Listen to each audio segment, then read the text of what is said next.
Good morning. It's 5 a.m. and I'm Jay Harper with your top stories. Well, it's a rainy start to your Tuesday. Things should start to clear out a bit by the afternoon to get that holiday travel started. We'll have your holiday forecast and a traffic report here momentarily. The attacker in the Slender Man case who escaped is now back in custody. Morgan Geyser was a preteen when she admitted to taking part in the near-fatal stabbing of a classmate back in 2014. The now 23-year-old made her way from a Wisconsin group home to Posen, Illinois, over 100 miles away. Here's ABC's Alex Perez. Police say Geyser cut off her ankle monitoring bracelet on Saturday before fleeing on a bus with a 42-year-old friend she met at church. Officers tracking them to a truck stop about 165 miles away near Chicago, where they were sleeping on the ground. Geyser was placed in a group home back in September after her time in a psychiatric facility. Prosecutors plan to argue she should now be returned to a lockdown facility. Back here in Middle Tennessee, early voting for Tennessee's 7th Congressional District special election wraps up tomorrow. The actual election day is Tuesday, December 2nd, and 6 candidates are on the ballot. Democrat Aftyn Behn went on MS Now, that used to be MSNBC, and was confronted about her old tweets about defunding the police. Once again, I don't remember these tweets, but what I'm saying is that... I'm not asking you if you remember. What is your position today? How's that on this issue? I mean, I'm here to talk about my race, which is in literally 9 days. Nearly 50,000 voters have already cast ballots to decide who will replace former Congressman Mark Green.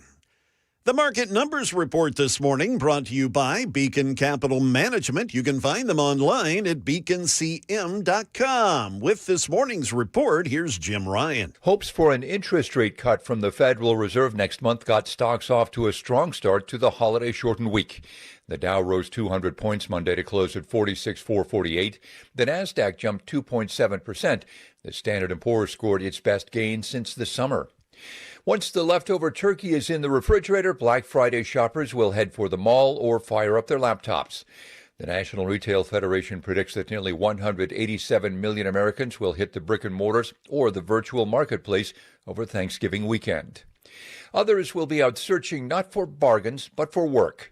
Bloomberg reports that Americans with 4-year college degrees now make up a record 25% of total unemployment.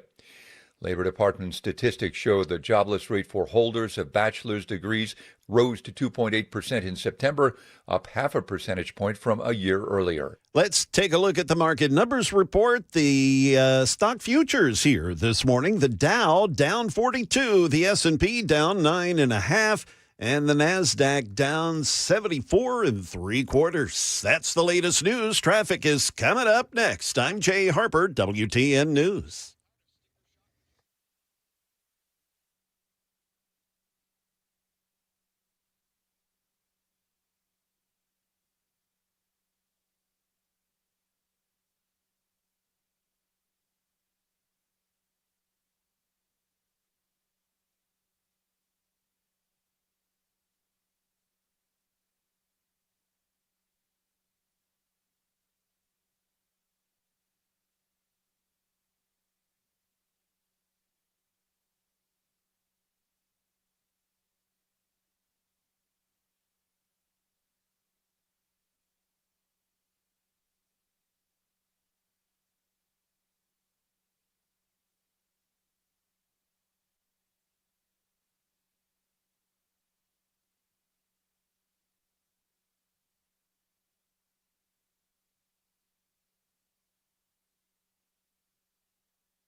Well, in case you hadn't looked outside yet, there is a steady rain, but so far, so good on area roadways in the Nashville metro. No accidents or breakdowns to report thus far. We've got your traffic every 10 minutes every morning on Super Talk 99.7 WTN.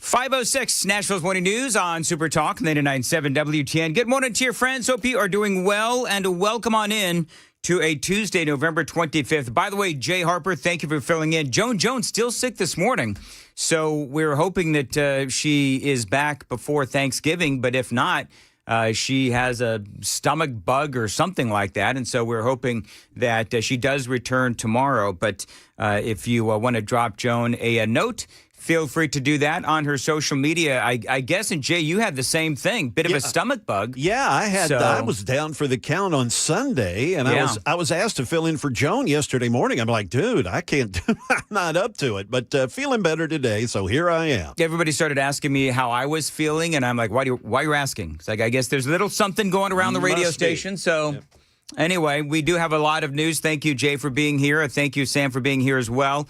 We do have wet roadways, and as Jay Harper just mentioned, it does continue to rain across Middle Tennessee. I'm going to get into, coming up at 5:35, I'm going to get into how the numbers were last night or yesterday for the Nashville Rescue Mission. The great news is we hit our goal, so we're going to talk about that at 5:35. There's a lot of things I do want to talk about and get to, because I basically, with the Rescue Mission, as you folks know, we don't do politics during that broadcast, and so I've basically got about 4 days of news to cover, so let's get right to it. Aftyn Behn, of course, everybody knows, running in the 7th.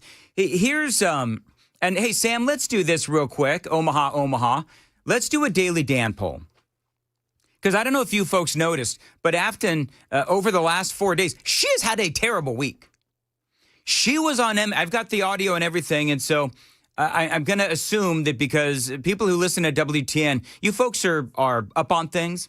So I'm going to get through all of the train wreckery that has been Aftyn Behn's last 4 days as she runs for the 7th against Matt Van Epps. But here's the Daily Dan poll.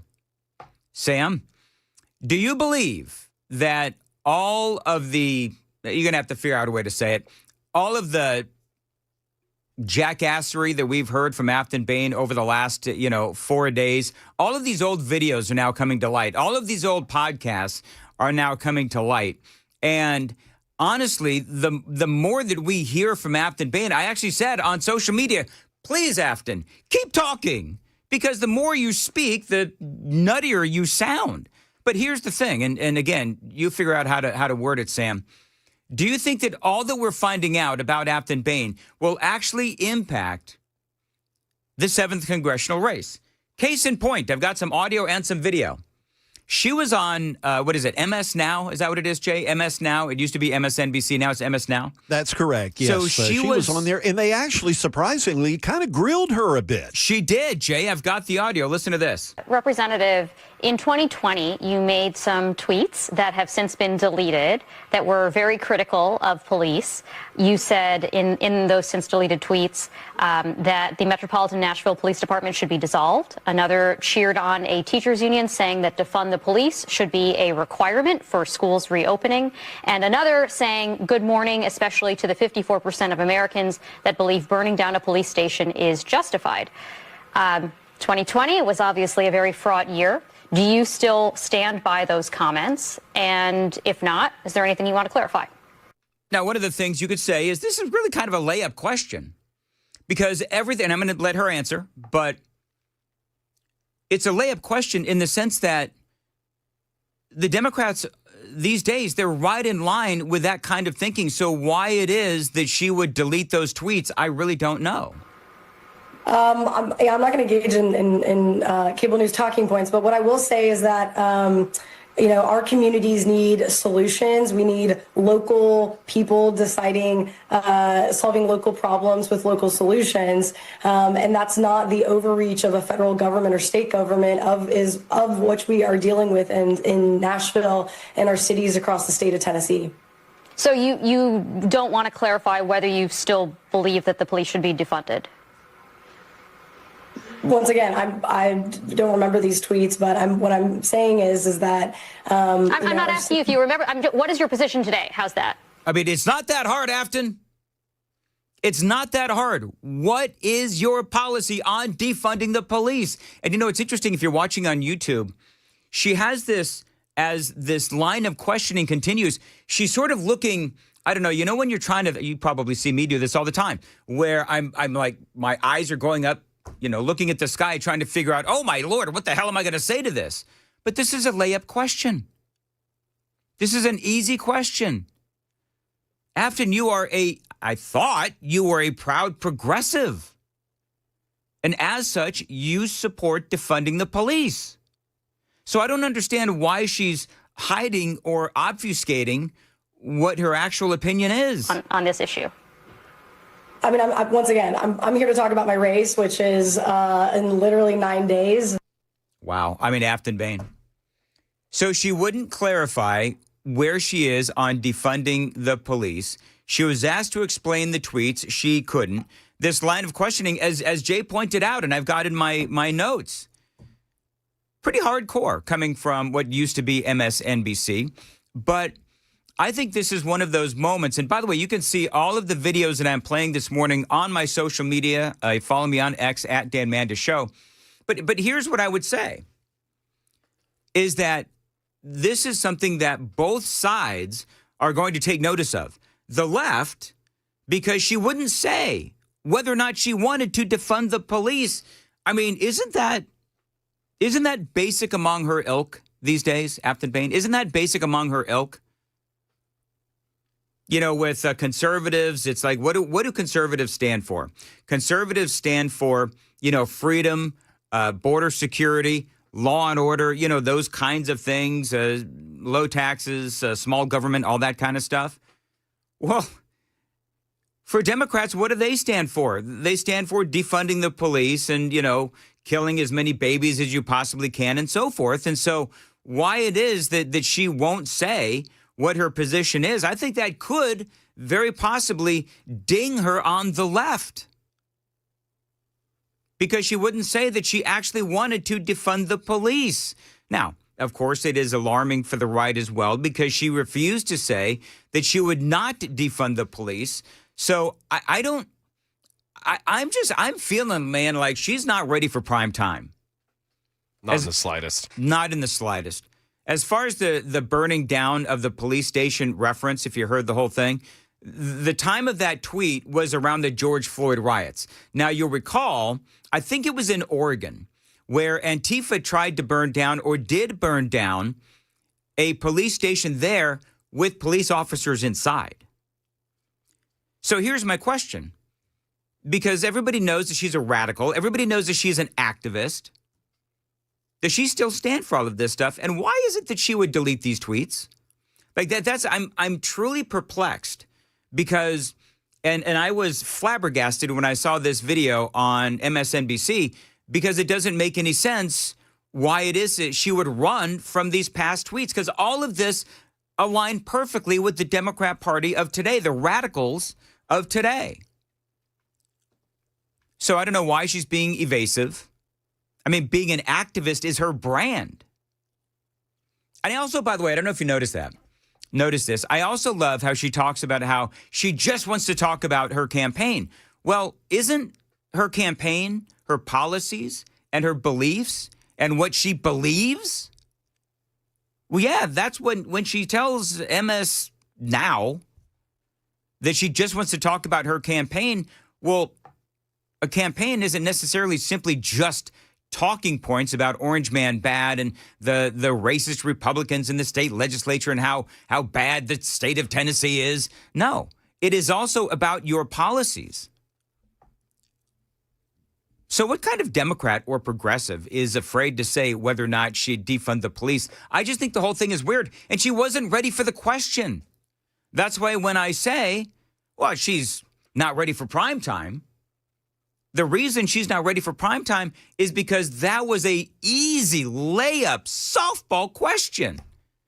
And she couldn't hack it. 5:15, time to check the roads on WTN. Yes, Dan, we do have a couple of issues here early this morning. We have a crash that is blocking the right shoulder, and the traffic is so light it's not really affecting traffic all that much. But nonetheless, 40 westbound, right before the Hermitage Avenue exit at exit 212. We also have a crash in Madison Boulevard at Argyle Avenue. We've got your traffic every 10 minutes every morning on Super Talk 99. Yeah, that's what it says. How do you spell that?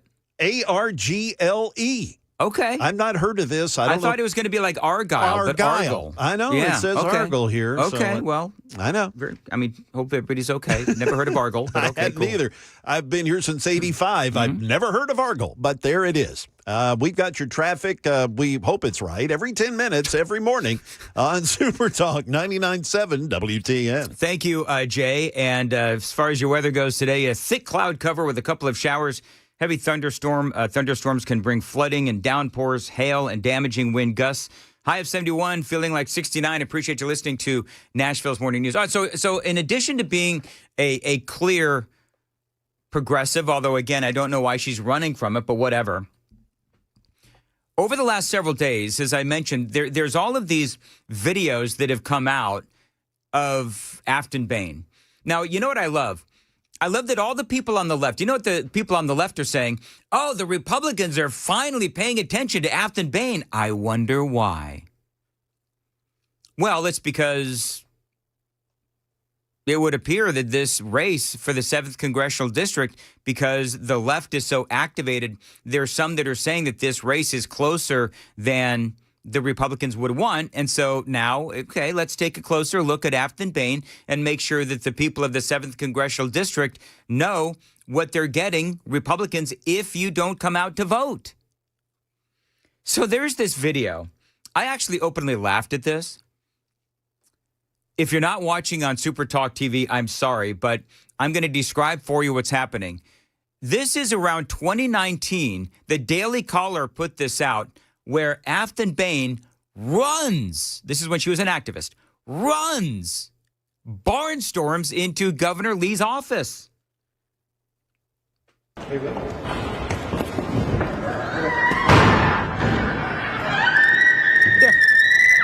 They're dragging her out. She's screaming like a skinned cat.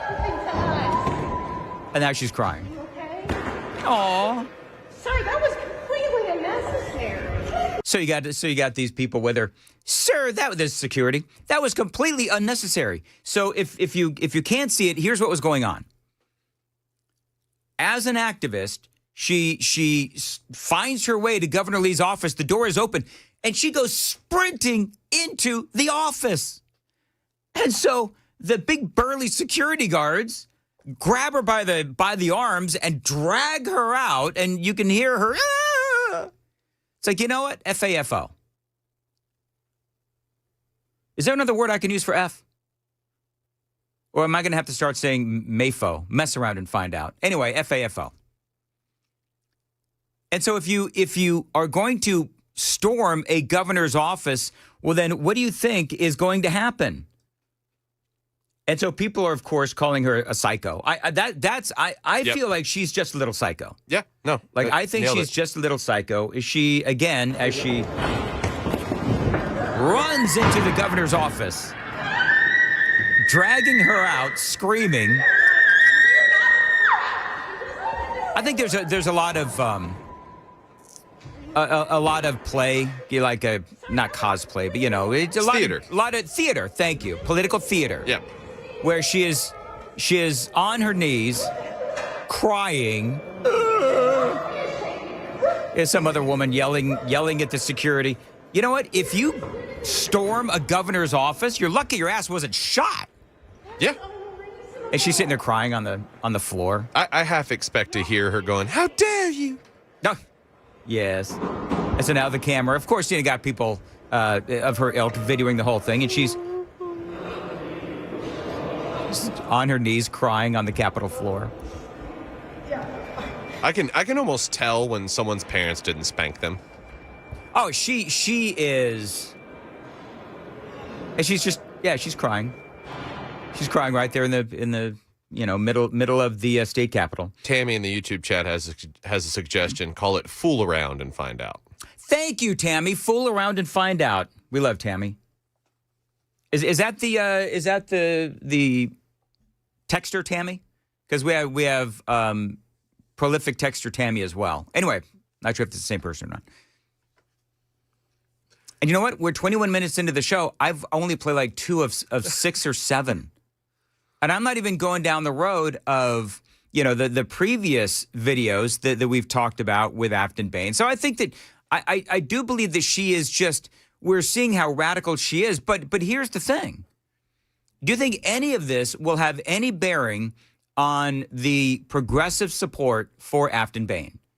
So it's my hope that by showing these things, that this will inspire the people of the 7th Congressional District to come out and vote for Matt Van Epps. And some people are complaining about Matt Van Epps. I don't necessarily understand what the problem is, but whatever. If I would say it this way, if Van Epps just isn't really doing it for you, okay, well then don't vote for Van Epps, vote against Aftyn Behn. Because is this really the kind of psycho that you want representing the 7th Congressional District? I love how they use it against her. She's got that bite of her going, I'm a very radical person. So the hope being that the progressives that are more middle of the road would go, is this who you want representing you in the state of Tennessee? Yeah. Someone who's willing to charge the governor's office over, did they even mention what she was being an activist for when that happened? The other thing that we talk about is a great point. The other thing that we talk about is how she has come out and she said, and Jay, I know that you heard this audio too, where she comes out and she says that she hates the state of Tennessee. Well, here's another indicator of that. She was on yet another podcast where she talks about how her mother called Tennessee godforsaken East Tennessee. And I remember taking my parents out to eat and telling them I want to get into Tennessee politics. And my mom started sobbing at the table. And she said, "You're never supposed to move back to godforsaken East Tennessee." All right. So I don't know. I don't know what's going on in that house of theirs. But from what people have said that family has money. I don't know and I don't care because I don't hold a lack of money against people, and I don't hold an abundance of money against people. If people are successful, bless your heart, and I don't mean that in the snarky Southern way. I'm glad for your success. But whatever issue Aftyn Behn and her family, because I looked it up, and as far as I can tell, they still live in Knoxville. We talked about how Aftyn Behn is from Knoxville. And as far as I can tell, they still live in Knoxville unless anybody knows anything differently. Why do they hate Tennessee so much? That's what I don't understand. You bought a home, you built wealth, I would say to Aftyn Behn's parents, in Tennessee. And so I don't really understand the hostility. I mean, good Lord, if you've got money, go move somewhere else. Well, it's affordable and it's safe, but it's not progressive enough, Dan. Yeah, I know. Anyway, so it is 5:24 on Nashville's Morning News on Super Talk 99.7 WTN. There's a lot more. I'm not going to do all Aftyn all morning long, but there's a lot of just bizarre stuff that's out there. And the question is, okay, so do you think this will impact her run for the 7th Congressional District? How did we frame this for the YouTube chat? If you go over to YouTube, you watch us on YouTube, you can partake in the chat over there, which we love the YouTube chat, folks. But we also have the Daily Dan poll. So how did you frame the Daily Dan poll, and what are people saying so far? Do you believe the bovine scatology about Aftyn will impact the congressional race? 55% saying yes, 45% saying no. See, that's the thing. I think that it could go either way. I think that her refusing to say that she wanted to defund the police could hurt her on the left. But they are so infused with Orange Man bad that they may just not care. They want to see this seat flipped anybody but a Republican is where they are right now.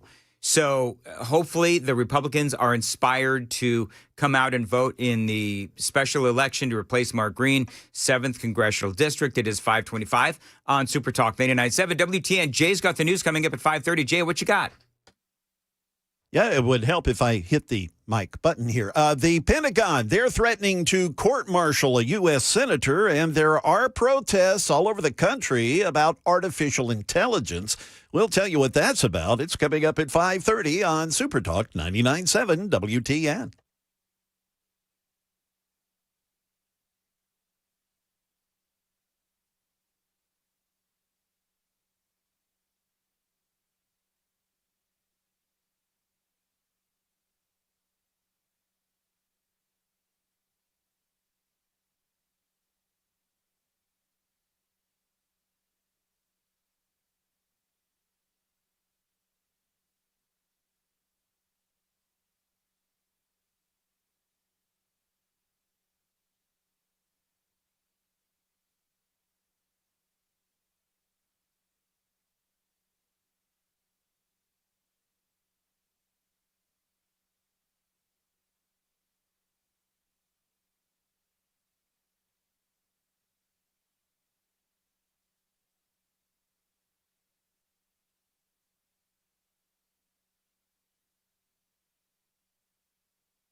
Good morning. It is 5:30. I'm Jay Harper with your top stories, and we'll also have a weather forecast and a traffic report that's coming up.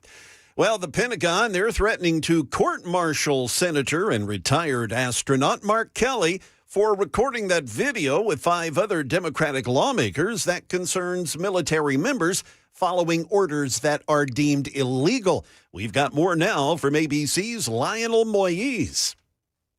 Missions in Iraq before becoming an astronaut is the only one of the 6 who falls under the jurisdiction of military courts because he's formally retired and receives benefits. If it's determined he engaged in misconduct, he could be subject to military prosecution. Defense Secretary Pete Hegseth saying encouraging our warriors to ignore the orders of their commanders undermines every aspect of good order and discipline. Hegseth saying the video sows doubt and confusion. Protests over AI data centers are popping up all over the country. The latest is in Georgia's DeKalb County, where a 1 million square foot center is being proposed. These facilities require massive amounts of electricity and put a strain on the power grid and local water supply. Patricia Davidson calls it a takeover. So-called broligarchs are doing everything they can to shove this down all Americans and other country people's throat as if this is inevitable, and all that it's about is that they want to make trillions and trillions and trillions of dollars. Back here in Tennessee, lawmakers are considering a bill to help police departments struggling with officer shortages. News 2 says the proposal would create a recruitment fund offering grants to agencies with at least 10% of their positions vacant. Trousdale County Sheriff Ray Russell says it would be a big help since he can't compete with higher paying counties. It's like we're constantly training all the time. We're training officers and we get them trained, get them know how to do their jobs good, and they go somewhere else. And it's really getting frustrating. It's been going on for years, but here recently, the pay difference has gotten worse. The General Assembly will take up the bill when it reconvenes in January. That's the latest news. Traffic is on the way along with your weather forecast. I'm Jay Harper, WTN News.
We still have this crash on 40 westbound right before Hermitage Avenue. Now the crash is over on the shoulder, but the traffic is starting to back up a little bit in that area.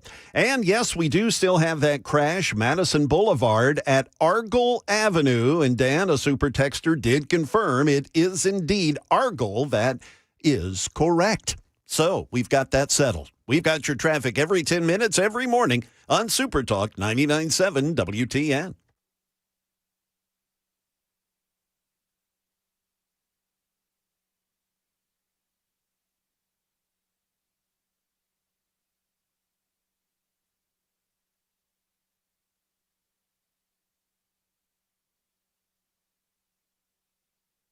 .537, Nashville's Morning News on Super Talk 99.7 WTN. Good morning to you, and thank you. So yesterday's rescue mission, $218,935 was donated. That's going to buy 70,397 meals. So that is incredible. That went well beyond what our goal was. And thanks to you folks again. All day long broadcasts as we do every single year. And folks like you, maybe it was you, WTN listeners, $218,935. Let's call it $219,000 and 70,397 meals. That is huge. And thank you very much. We very much appreciate it. And every time we do this, I'm always stunned at the generosity of you folks. And so I know that all of the other hosts as well, Chris and Chad and Matt, will all be saying thank you for helping us out and helping us help the rescue mission. We all do it collectively as a family. And again, we very much appreciate it. And I'm looking forward to doing it again next year, 5:38 on Nashville's Morning News on Super Talk 99.7 WTN. A couple of days before Thanksgiving. You know what's interesting is there's a lot of really interesting news stories out there. Do you believe? This is a question for you, Sam, and this is a question for you, Jay, because I was actually a little surprised by this, but Harry Enton is out there saying that the Donald Trump support within the Republican Party is still pretty good.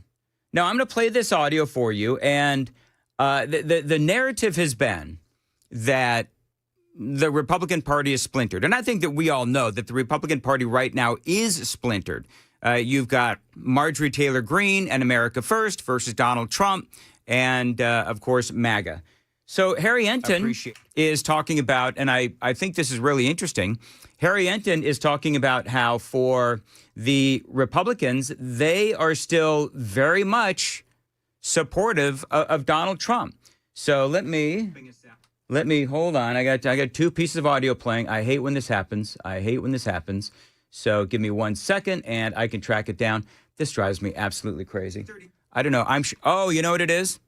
I was looking, you know what I'm hearing in my headphones? Me. Is this going to be one of those days?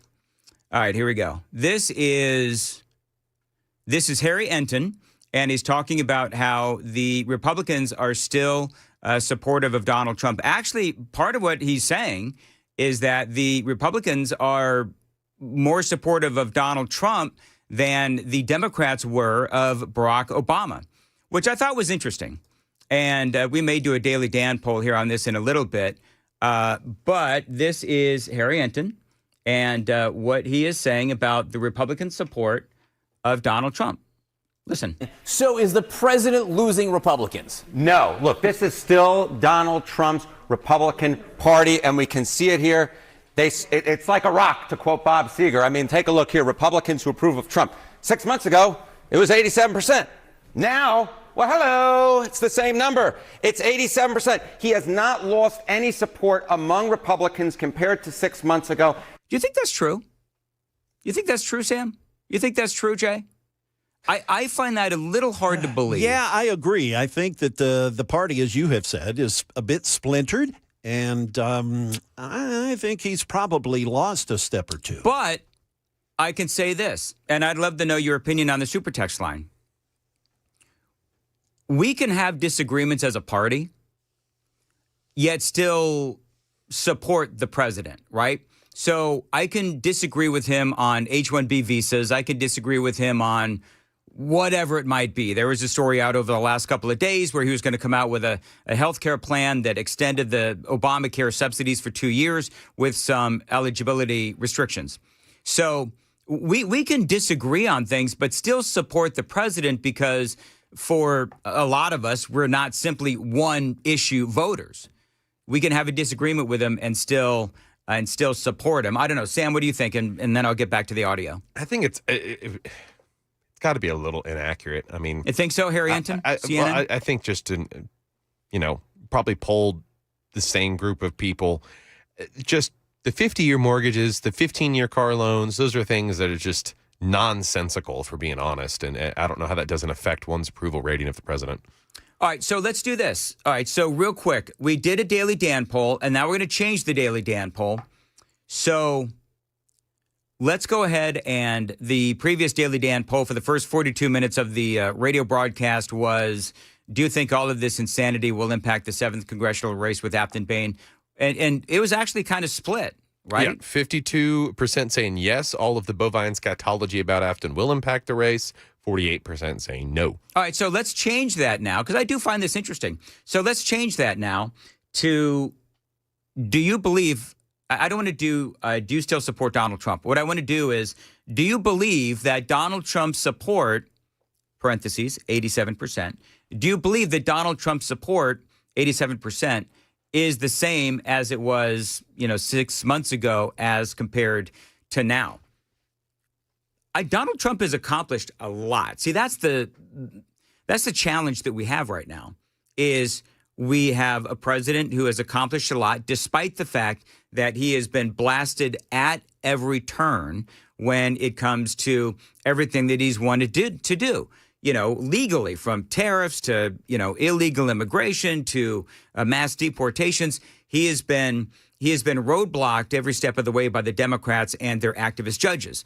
So I think there is a certain understanding of that as well.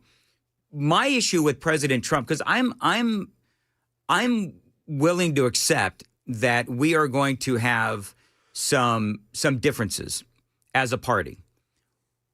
What I can't get over, and this was on Friday, so this is going to go back a couple of days, and I don't have the audio or anything like that, but I'm just going to state an observation that really did bother me on Friday. What bothered me on Friday was Donald Trump, while he was yucking it up with Zoran Mamdani in the Oval Office, he was putting Marjorie Taylor Greene, one of his biggest all-time supporters, on full blast. So it was a little bizarre. And I sort of understand what's going on with Trump, where with Mamdani, he wants New York to be successful. I don't think he necessarily wants Mamdani's policies to be successful, but I think that ultimately President Trump wants what's best for New York. But how he and Mamdani are going to be able to work together after Mamdani literally called him a fascist, and Trump is yucking it up in the Oval Office with a communist. And it seemed a little, to be perfectly candid, it just seemed unseemly, because he was blasting Marjorie Taylor Greene and basically saying that he would support or endorse anyone other than Marjorie Taylor Greene. So then she ultimately ends up leaving, announcing that she is going to resign from Congress.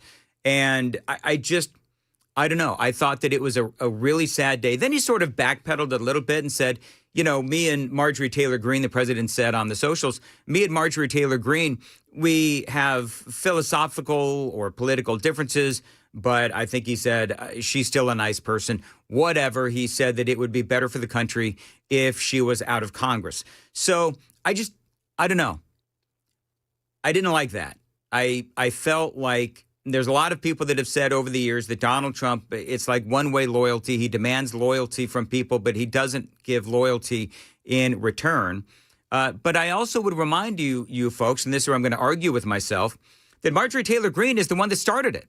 I mean, she is the one that went on The View. She is the one that went on CNN. She is the one that went on the network shows and started blasting Donald Trump. And so, I mean, what do we always say about President Trump, right? You hit him, he's going to hit you 6 times harder. And so I think that it was almost like on Friday, it just felt a little bit like opposite day. And I like Marjorie Taylor Greene. A lot of people believe, and I believe that Marjorie Taylor Greene, she's either going to run for the Senate in Georgia or she's going to run for the presidency. Matter of fact, the Poly Market, I think I saw the Poly Market was, can you look that up for me real quick, Sam? The Poly Market was, the people that bet on who's going to run for president, they bet on politics. Poly Market for Marjorie Taylor Greene went up a lot as far as whether or not she was going to run for the presidency. So it did just feel weird. President Trump yucking it up with Mamdani and at the same time going after Marjorie Taylor Greene, one of his biggest supporters, and I think all time. And Marjorie Taylor Greene, I believe, one of his original supporters. Here's more from Harry Enton, though, and whether or not you believe Donald Trump has the same approval rating 6 months ago as today at 87%. As I said at the beginning, he's like a rock. He's like a rock. The Republican base is sticking by Donald Trump at this point in time. It really is interesting to watch his overall approval rating go down, down, down, down, but see this be completely constant here. It is among independents. It is not among Republicans. Okay. Yep, exactly. And that's what I was going to say. And just so you know, I'm listening to this for the first time. So if independents are moving away from Donald Trump, well, then that should set alarm bells for everyone heading into the midterm elections. He's not running for re-election, obviously, in 2028. I don't believe that he is. I don't believe that he's going to try. But bottom line is that if independents are disapproving of Donald Trump, that is alarming for 2026 midterm elections. And obviously, we'll have to see where that goes for the presidential election in 2028. So how does this compare to past presidents in a second term? Yeah, okay. I think this gives the game away, right? Which is Donald Trump, if you look at 21st century presidents, own party approval at this point in term 2. Who leads the pack? It's Donald John Trump. Yep, you got W at 78%. At this point in term number 2, you've got George W. Bush at 78%, Barack Obama at 78%, and Donald Trump, Republican Party support, is at 87%. See, and I didn't think, by saying it would be off that we're talking it should be down with Obama and Bush, but right. For it to be identically 87, maybe more like 84, 85. Okay. Just a couple of things, because as we've talked about somewhat off air, like the winning streak has kind of run out in the last month and a half. He has run into some narrative and some policy idea failures. He has. That H-1B visa thing, that is a big issue amongst America First folks. And I mean, unfortunately, I'm just going to tell you, I see both sides on this one. But I think that if the president, when he came out, and I played the audio, this was a few days ago, the president came out and he said that the smart ones agree with me. Essentially saying that you're stupid if you disagree with him on H-1B visas.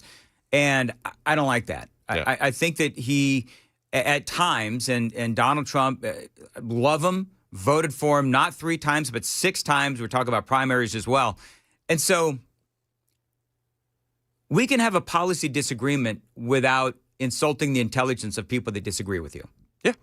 And that, I can forgive policy disagreements, but I don't want to be disrespected by a guy who not only have I supported, but me and many of my friends and many of you people listening, we have lost relationships because of our support for Donald Trump. We've lost relationships.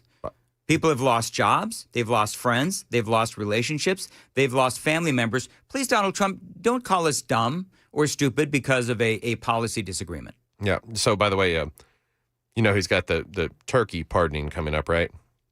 Yes. I've already heard rumblings that a federal judge is going to block it. Good, Sam.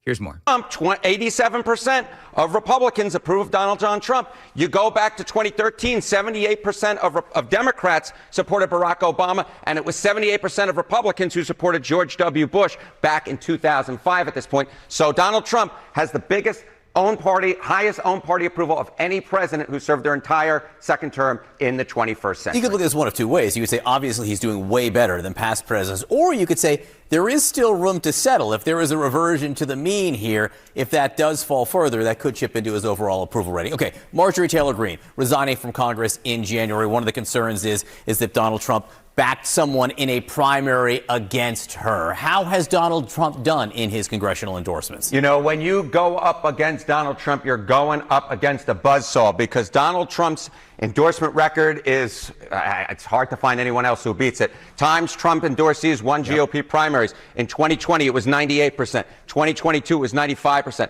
In 2024, it was 96%. And I will note, the majority of times that Donald Trump backed a challenger to an incumbent like Marjorie Taylor Greene, that challenger won a majority of the time. The bottom line is this. There was a real reason why Marjorie Taylor Greene decided, you know what, it's not worth the fight, because more times than not, when you go up against Donald Trump in a Republican primary, you lose. Not just more.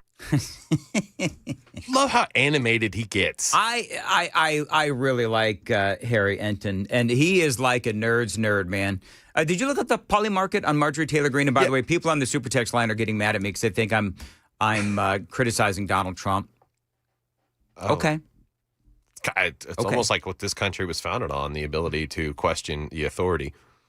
Yeah, and here's the deal. All I'm saying is that number one, I don't like when he disparages his supporters.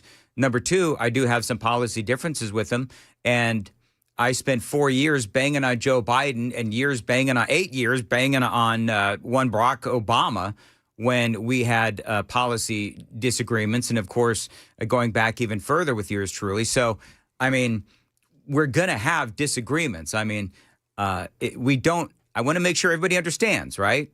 We don't have a king, right?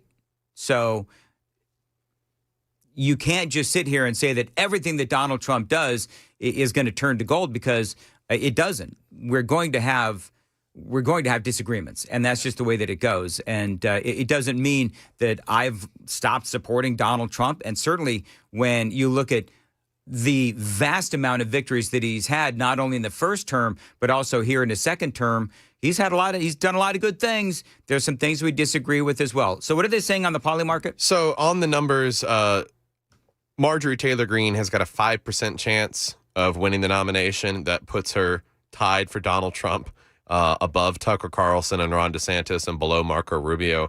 J.D. Vance is far and away at 55%, the likely nominee. And then probability of her even running, 16% chance that she even runs, 84% with no. See, I think she wants to be governor. I think that she wants to be governor. Brian Kemp is termed out. So I think that Marjorie Taylor Greene wants to be governor. I don't know how popular she is in Georgia. Like, I have no idea. So whether or not, and I also don't know if with President Trump calling her out and saying he would support any primary challenger against Marjorie Taylor Greene, I don't necessarily know if that would have had an impact in her district, because I do know that she's popular in her district. However, this radical change that has taken place with Marjorie Taylor Greene, it's only been in the past, 3-4 weeks? Yeah. Yeah. So I mean, 27% favorable polling within her own state. 27% favorable in the state of Georgia. Yeah. Well, that's not very good. No. When was that polling done? I'm curious. January of this year. Okay, so then here's the question, right? So now that she is trying to moderate her stance, what would her polling be like more recently? Because that's like a year ago, almost a year ago. You're saying January of 2024, so or 2025. So all right, well, we'll see what happens. Anyway, so I believe that Donald Trump is still, despite the policy differences, I still believe that Donald Trump is extremely popular within the Republican Party. The worrisome part is the independents, because as you know, that is where elections are won and lost. However, Trump is not running for a third term. That's number one. Number two, how will it impact, or will it impact, the midterm election? It is 5:56. Jay Harper's got the news at 6. Jay. Yes, sir, Dan. A setback for the Trump administration's effort to prosecute the former director of the FBI and the current AG of New York. We'll have that story. Also, early voting for Tennessee's 7th Congressional District wraps up tomorrow. We'll have the latest. Stick around for that and more at the top of the hour on Super Talk 99.7 WTN.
Good morning. It is coming up on 1 minute past 6 a.m. I'm Jay Harper with your top stories. We'll have traffic and weather coming up. A major setback for the Trump administration's effort to prosecute the former director of the FBI, James Comey, and the current Attorney General of New York, Letitia James. Here's ABC's Lionel Moise. Attorney General Pam Bondi says the Justice Department will appeal after a federal judge dismissed cases against two of President Trump's political rivals, former FBI Director James Comey and New York Attorney General Letitia James. Comey was charged with making a false statement to Congress and obstructing a proceeding.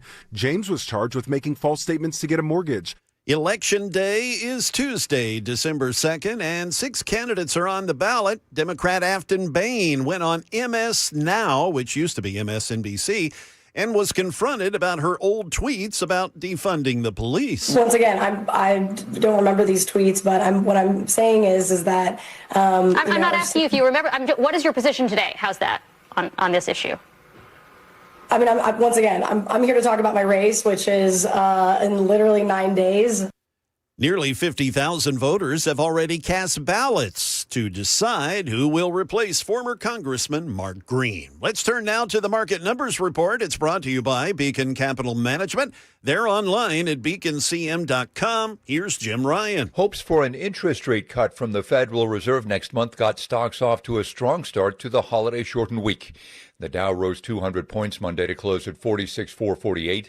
The Nasdaq jumped 2.7%. The Standard & Poor's scored its best gain since the summer. Once the leftover turkey is in the refrigerator, Black Friday shoppers will head for the mall or fire up their laptops. The National Retail Federation predicts that nearly 187 million Americans will hit the brick and mortars or the virtual marketplace over Thanksgiving weekend. Others will be out searching not for bargains, but for work. Bloomberg reports that Americans with 4-year college degrees now make up a record 25% of total unemployment. Labor Department statistics show the jobless rate for holders of bachelor's degrees rose to 2.8% in September, up half a percentage point from a year earlier. Let's take a look at the stock futures before the opening bell. The Dow, it's down 74. The S&P down 13.5. The Nasdaq, it's down 95.75. That's the latest news, traffic, and weather on the way. I'm Jay Harper, WTN News.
Well, we've got a mess on the interstate. I-40 westbound at the 2nd Avenue exit. Something is causing the ramp to back up. Looking at traffic cameras, it's really jammed up there, and they don't know what's causing this. Maybe some kind of obstruction. They don't think it's a wreck, but anyway, the traffic bad there.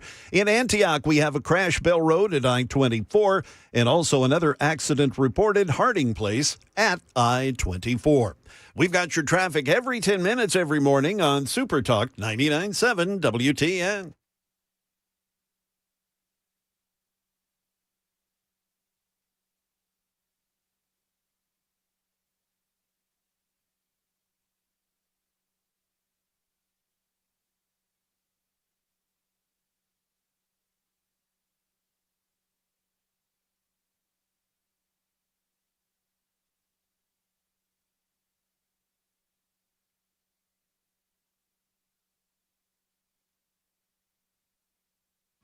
.606 on Nashville's Morning News on Super Talk 99.7 WTN. Welcome on in. Hey, by the way, real quick programming note. A lot of you may have heard Red Eye Radio. I'm going to be filling in for Red Eye Radio. That is going to be tonight. So, what would that be? Wednesday morning, midnight to 5. I'll be filling in for Red Eye. Then I'm going to do this show. Then I also get to do the Eric Erickson show based out of Atlanta, GA. So that's going to be fun as well. So a very busy day for me tomorrow.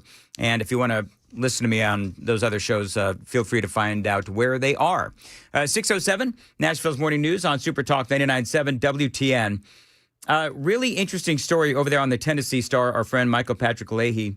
One of the things that they're talking about is how incredibly passionate the left is over trying to flip the 7th Congressional District. And so we are, and I spent some time talking about, and you heard Jay play some of that audio from Aftyn Behn, who is running as the Democrat, as she refuses to give a position on whether or not she would defund the police. You know what I wonder?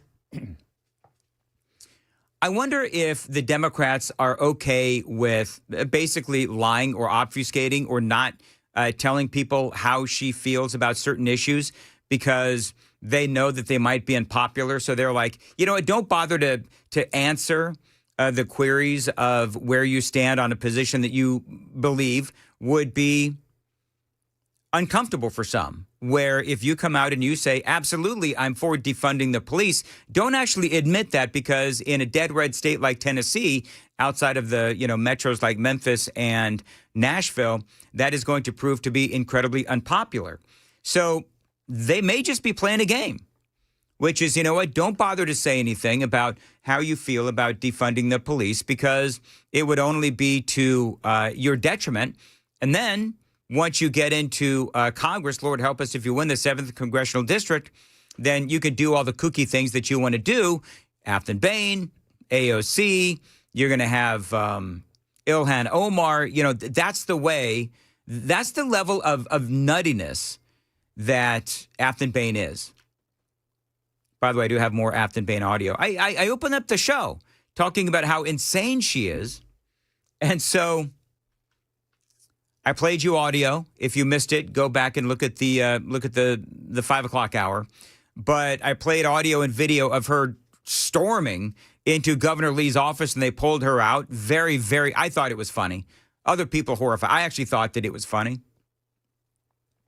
But apparently, according to Michael Patrick Leahy, there are all kinds of leftist activists coming into the state of Tennessee to try to flip the 7th, which is why it is so important for the people in the 7th, if you are conservative-minded, to go out and vote for Matt Van Epps.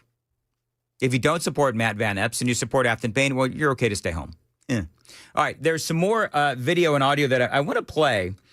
I do find this interesting because there's one where she talks about how to do in-home abortions.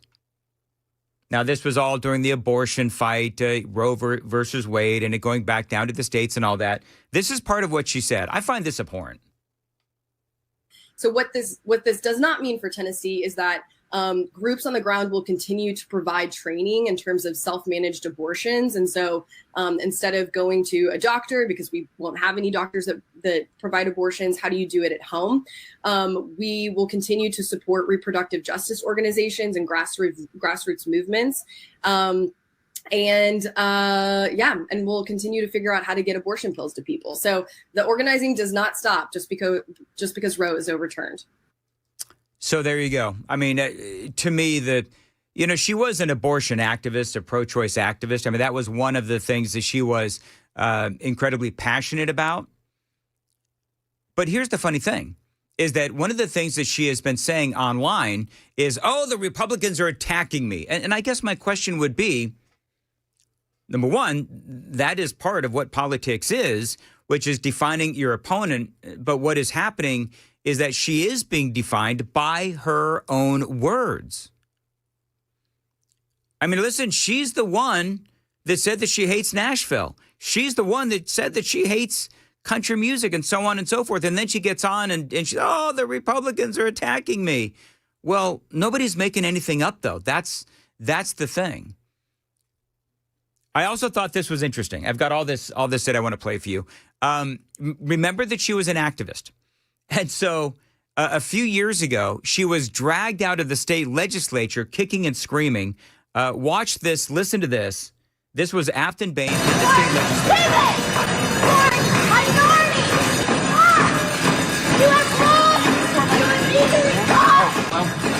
They're pulling her by both arms out of the state capitol. She's up in the balcony. You shouldn't do that! Walk up there. And off she goes. Aftyn Behn. So, yeah, I mean, clearly, obviously, she is an activist by nature. And I truly hope that the American people understand that, and certainly, obviously, people in the 7th, but the American people understand what she is all about and how she is clearly unhinged. The really funny part about the TN Holler that posted that, is they post it like it's a battle cry.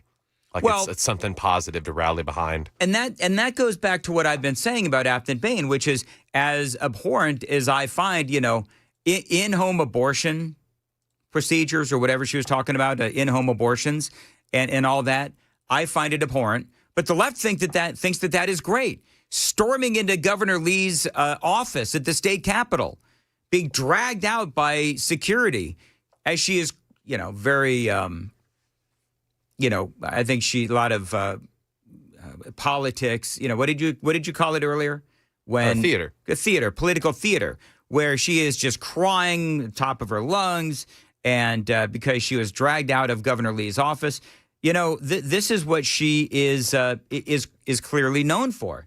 I think I've got one more video here of Aftyn Behn. In the wake of the Covenant shooting and the disclosure that the Covenant shooter was trans. I was pulled into a chat with other trans organizers and activists across the state that were fearful. This is, and the audio is not very good, but basically this is after the Covenant shooting, and her reaction, Aftyn Behn's reaction to the Covenant shooting, was that she was going to do everything she could to protect trans rights.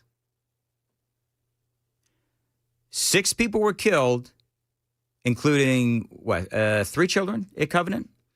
And her reaction is that she needs to protect trans rights as a member of the state legislature. Of their lives. We identified threats from right-wing groups that they would show up at these Trans Day of Visibility events and threatening our trans kids. And so I had a snapped moment where I decided we need more people talking about the protections for trans kids in our trans communities at the legislature every day. Every legislative session, I promised to carry a trans Bill of Rights so that we could push back against the far-right narrative that is being emanated by Matt Walsh and the Daily Wire, who have set up their home in Nashville. And I promised to do that. I promised to fight for our trans community. Golf clap. There you go. It's okay. It's the same thing, though, where, I mean, you're right, where if you're a leftist, you love the sound of this. But if you're a conservative, and we just saw 6 people killed at Covenant, including children, and her focus is on trans rights, she has, and there is plenty of evidence that shows that she's just hostile towards children. Yeah, I think she hates kids. Yeah. I genuinely believe Aftyn Behn hates children. I have not seen anything positive come out of her mouth in regards to children, other than, finding a way to take taxpayer money to pay for their food because, their parents aren't able to provide for them. Yeah. But she hates kids and wants them to, be injected with these cross-sex hormones, which aren't healthy. Take these hormone blockers, which aren't hormone blockers. Some of them are cancer drugs, for crying out loud. And well, she doesn't actually believe any of that is good. She just knows it puts her in a position of power with people. Well, and it yes, that's number one. And number two, can somebody please tell me who amongst the right is, quote, threatening trans kids? Nobody's threatening trans kids. All the Republicans are saying is that wait till you're over 18. That's all you got to do. If you're 13 years old and you had to go through these trans procedures and the puberty blockers and hormones and all these other things that they want to do, which, when you're a little kid and you're growing up and you think that, that's the answer to your problems, and oftentimes it's not. It seems to me like the Republicans are actually trying to protect kids who, for whatever reason, brainwashing or otherwise, online or by their parents, believe that they're the opposite gender. I think the Republicans are trying to protect kids, and then they can make the choice when they are 18 years old. It is 6:15. Time to check the roads on WTN.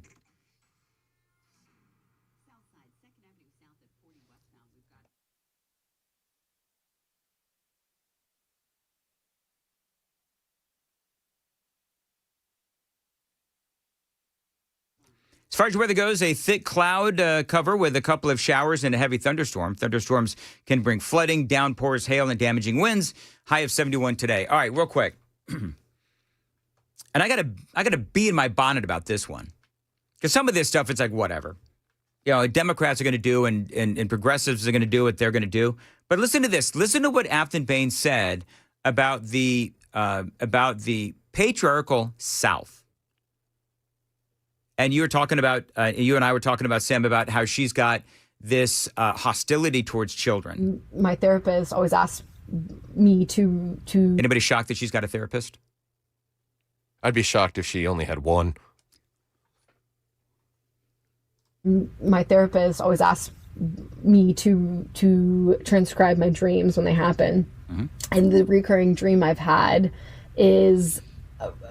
standing up in a cafeteria full of women, I don't know why I was there or whatever, and saying, I don't want children, I want power, and just screaming it at the top of my lungs. She doesn't want children, she wants power.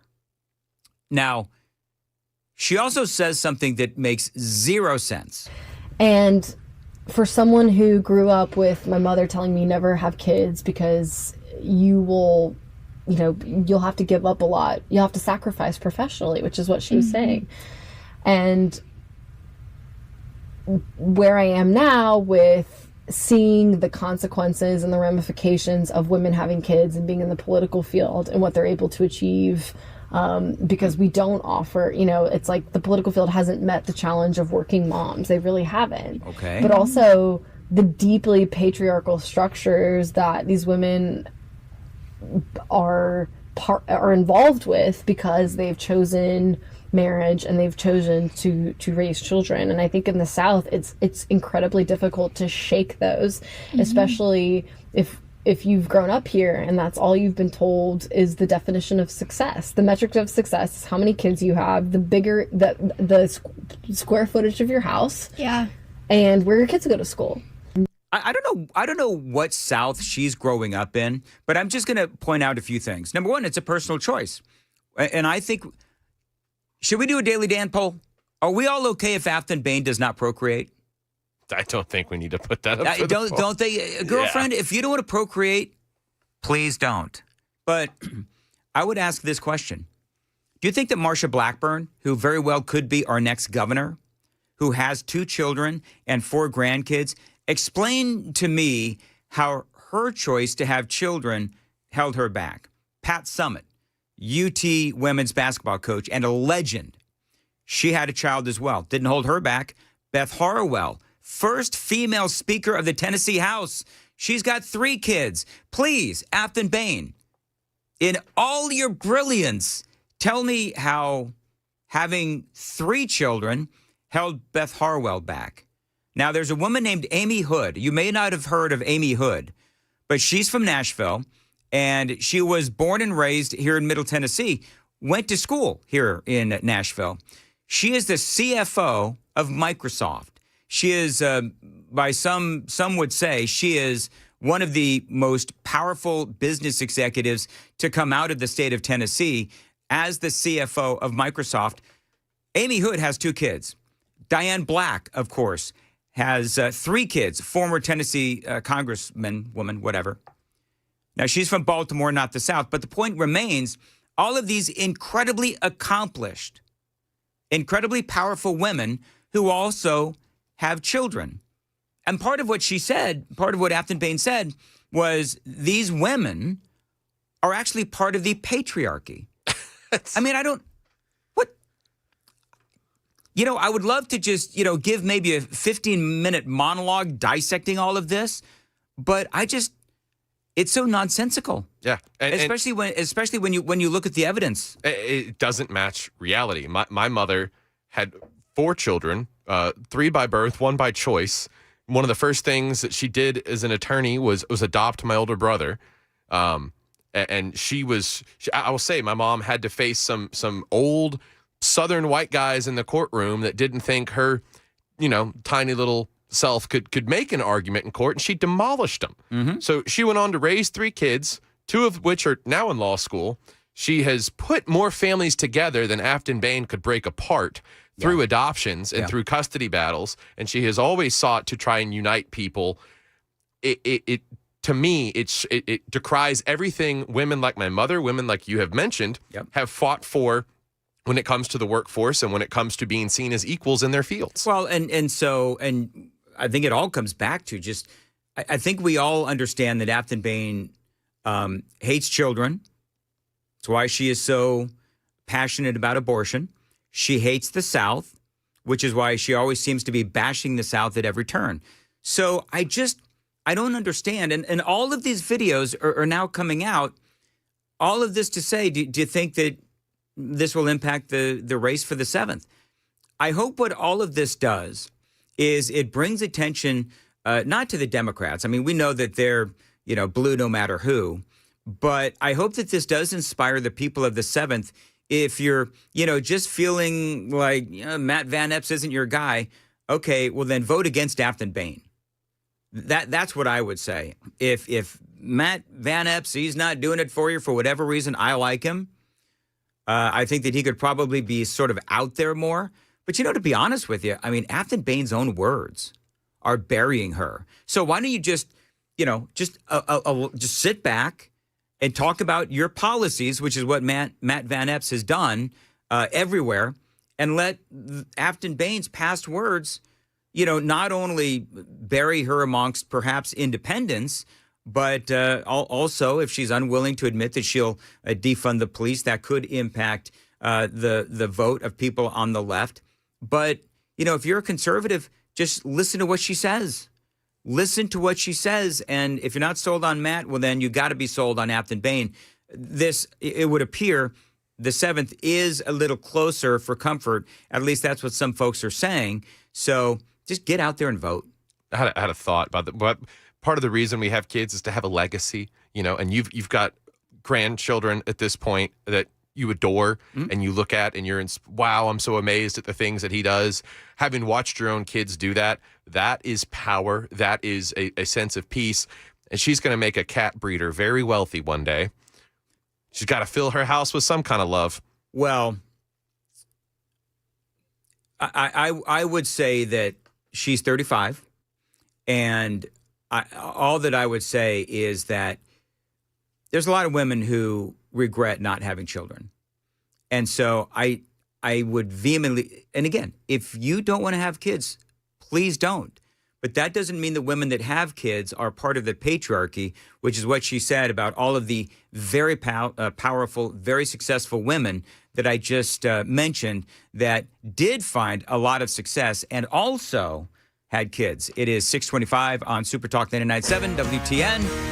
And Jay, almost said Joan, Jay has, it's so funny? I can get Joan's name right when she's not here. Because usually I'll call her Jane. Anyway, we do have Jay here. And Jay, what is coming up? Jay is in for Joan, who's out sick. Yeah, Dan, a plane has disappeared in Louisiana. We'll have that story. And what about the holiday weather? Will it be disrupting perhaps your travel plans? We'll have those stories and more coming up at 6:30 on Super Talk 99.7 WTN. All right, thank you, Jay. 626, Dan Mandis here for King and Associates Insurance. Listen, if you need to save money on insurance, check out my friends at King & Associates Insurance. So many of my listeners have reached out to me and let me know that they've been able to save and save big with King & Associates. Now, one guy that I know, his 16-year-old daughter got into a car accident. Now, she's okay, and so is their wallet. They saved him thousands of dollars when the time came for new insurance, despite the accident, because at King & Associates Insurance, they know that life happens. And as independent agents, they can find you the best deal for you and your family. They're going to weed out the non-competitive companies and find the best options for you and keeping the communication flawless. Now, King & Associates, they know that it's not only relationships with the best companies around, but also building home and auto, King bundling home and auto, and King & Associates, they are going to fight for the best deal possible for you. 615-321-8121, 615-321-8121. Find them online anytime. It is tkinginsurance.com.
And good afternoon, everyone. I'm Kira Phillips. We're coming on the air because a federal judge has just... Good morning. It is 6:31, and I'm Jay Harper with your top stories. We'll have a weather forecast and a traffic report coming up here shortly. Well, a small plane has disappeared on approach to an airport alongside New Orleans Lake Pontchartrain. ABC's Jim Ryan says the Coast Guard will resume a search today. Weather conditions were ideal as the 4-seat Cessna Skyhawk turned south toward Lakefront Airport after an hour-long flight from Biloxi, Mississippi. Flight data shows that the plane was over Lake Pontchartrain at about 4 miles from the runway when it lost contact with the control tower and dropped from radar.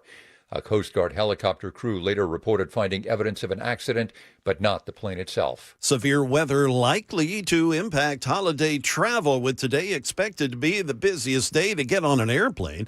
ABC's Sophie Flay has more about issues for airlines. Airlines are grappling with a different challenge: passenger behavior. The FAA citing a 400% increase in unruly behavior on flights in recent years. Now, Transportation Secretary Sean Duffy is launching a campaign to bring civility back to the skies. He's suggesting travelers dress more appropriately to encourage better behavior on planes.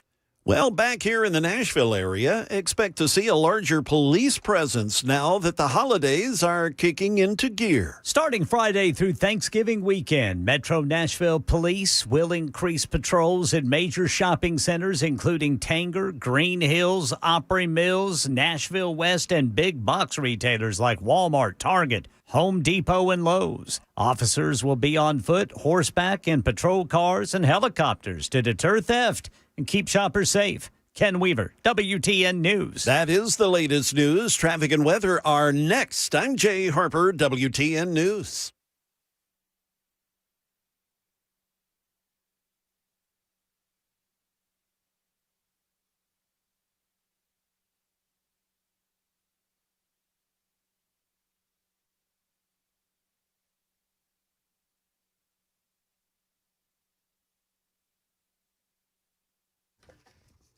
Dan Mandis here from Mark Spain Real Estate. You can sell your home with Mark Spain Real Estate and, yes, get the strongest cash offer in the industry.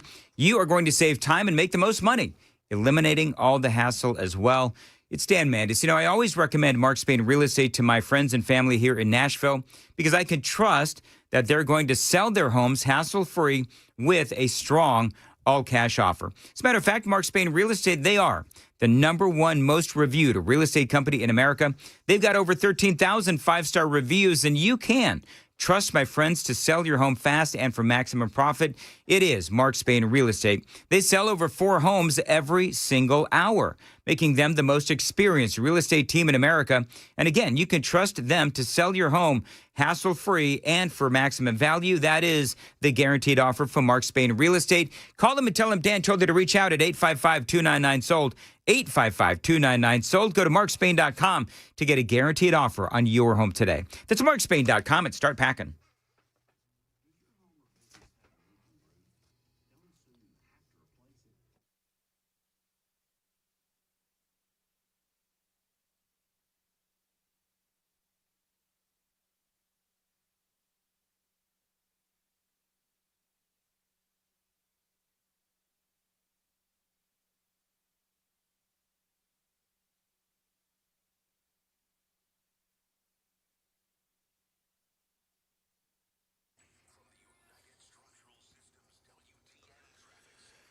Working a couple of traffic accidents here. First of all, in Antioch, Bell Road at I-24, also Harding Place at I-24. We're seeing the normal congestion coming down from the north around Trinity Lane on 65 South or 24 East, however you want to look at that. Also, around Fessler's Lane on 40 West, we've got a little bit of a backup there. But things really not looking all that bad, especially with metro area schools out for the Thanksgiving holiday. We've got your traffic every 10 minutes every morning on Super Talk 99.7 WTN.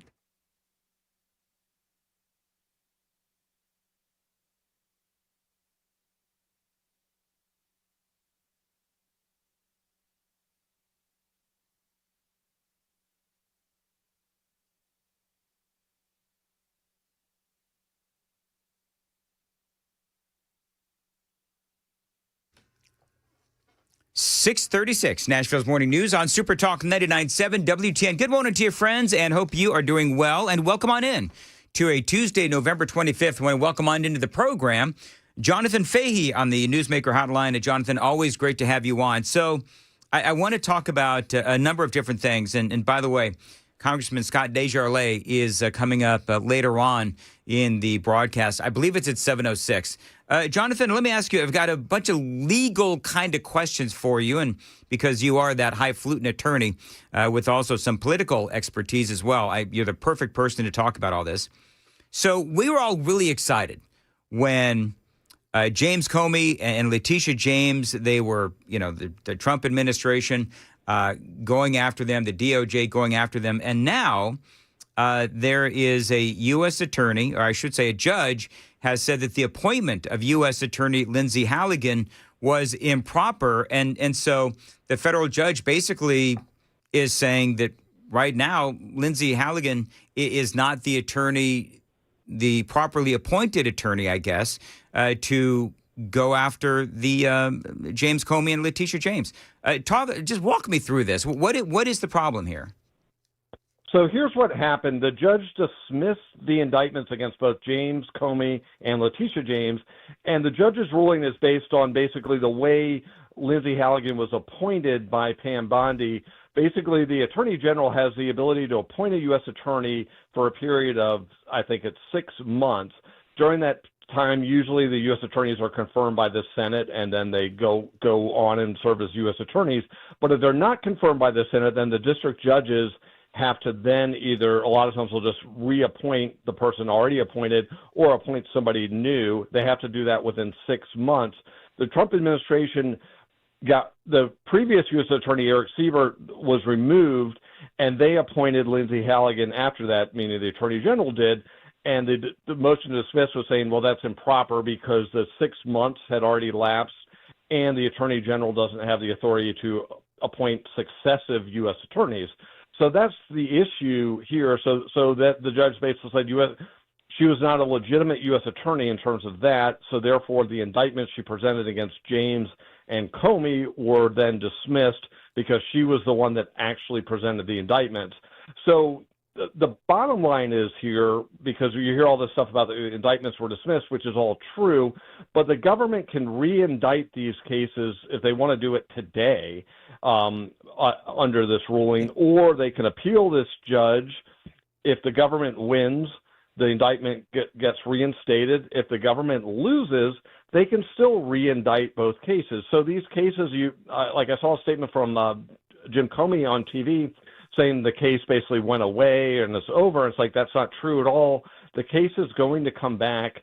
It's just a matter of sort of what procedurally how it comes back. So There's a lot of interesting issues sort of constitutionally and other things at play, but the one sort of the big core point is the judge didn't rule at all on the merits of either case, saying they were innocent or these charges were not supported by evidence or anything like that. So I think a lot of the reporting on it might imply something more than really was there.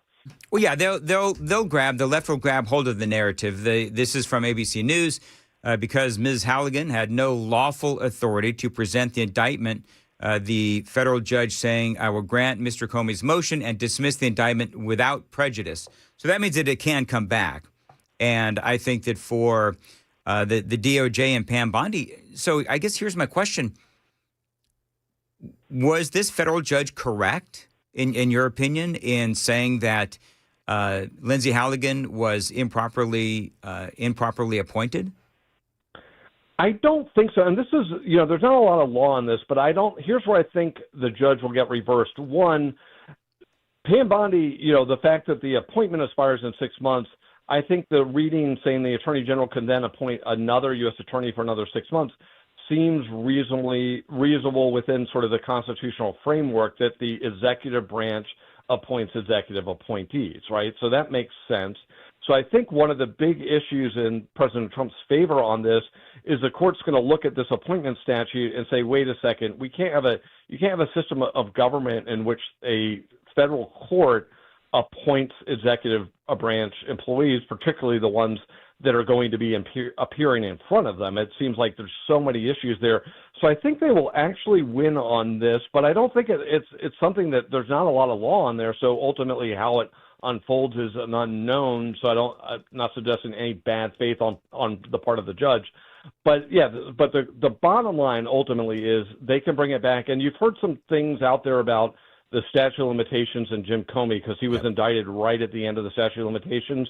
There's another federal statute that says once a case is dismissed, meaning an indictment's dismissed, the government has 6 more months to re-indict the case that are told from the statute of limitations, meaning they don't factor in, or if the case goes to appeal and the government loses, they have another 60 days at the sort of when the final order of that appeal is entered to indict the case. So all of the cases remain they're not alive. There's no current indictment, but they can be re-indicted and go back on the same track where they were. One of the things that people are saying about Lindsay Halligan, the Trump-appointed U.S. attorney, is that she had no experience as a prosecutor.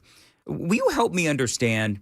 Because I know that, okay, even though she didn't have any experience as a prosecutor, she is surrounded by a whole bunch of attorneys as well, and working for her and so forth. And so, I don't know, in your opinion, was it a good move for the president to appoint Lindsay Halligan there in the Eastern District? Or, was there maybe somebody else that may have had more experience as a prosecutor? Like in the world of law, was she the right appointment, in your opinion?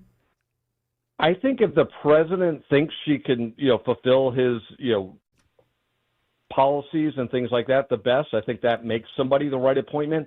I don't think for that job, meaning being the U.S. attorney, which is a lot of it is a leadership role, you don't necessarily have to be a prosecutor. I think the tricky thing is the U.S. attorney is typically not indicting cases, so that's something she had not done before. It doesn't mean she couldn't have, like you said, get some guidance and advice on how to do it along the way.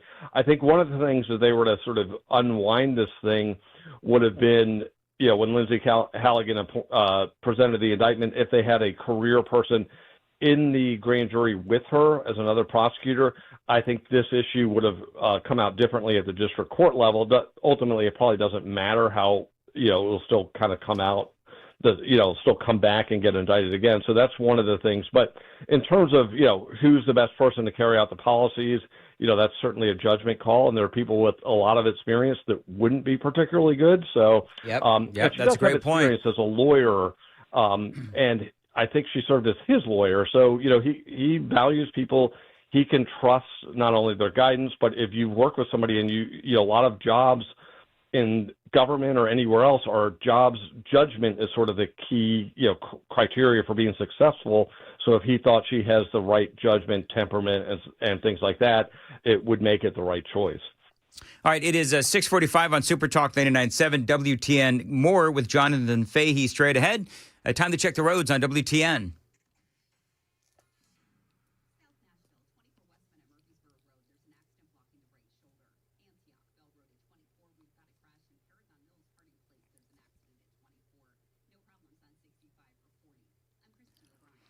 Very good. As far as your weather for today, rainy this morning, a thick cloud cover with a couple of showers, heavy thunderstorms possible. Thunderstorms can bring flooding and downpours, hail and damaging winds as well. High of 71.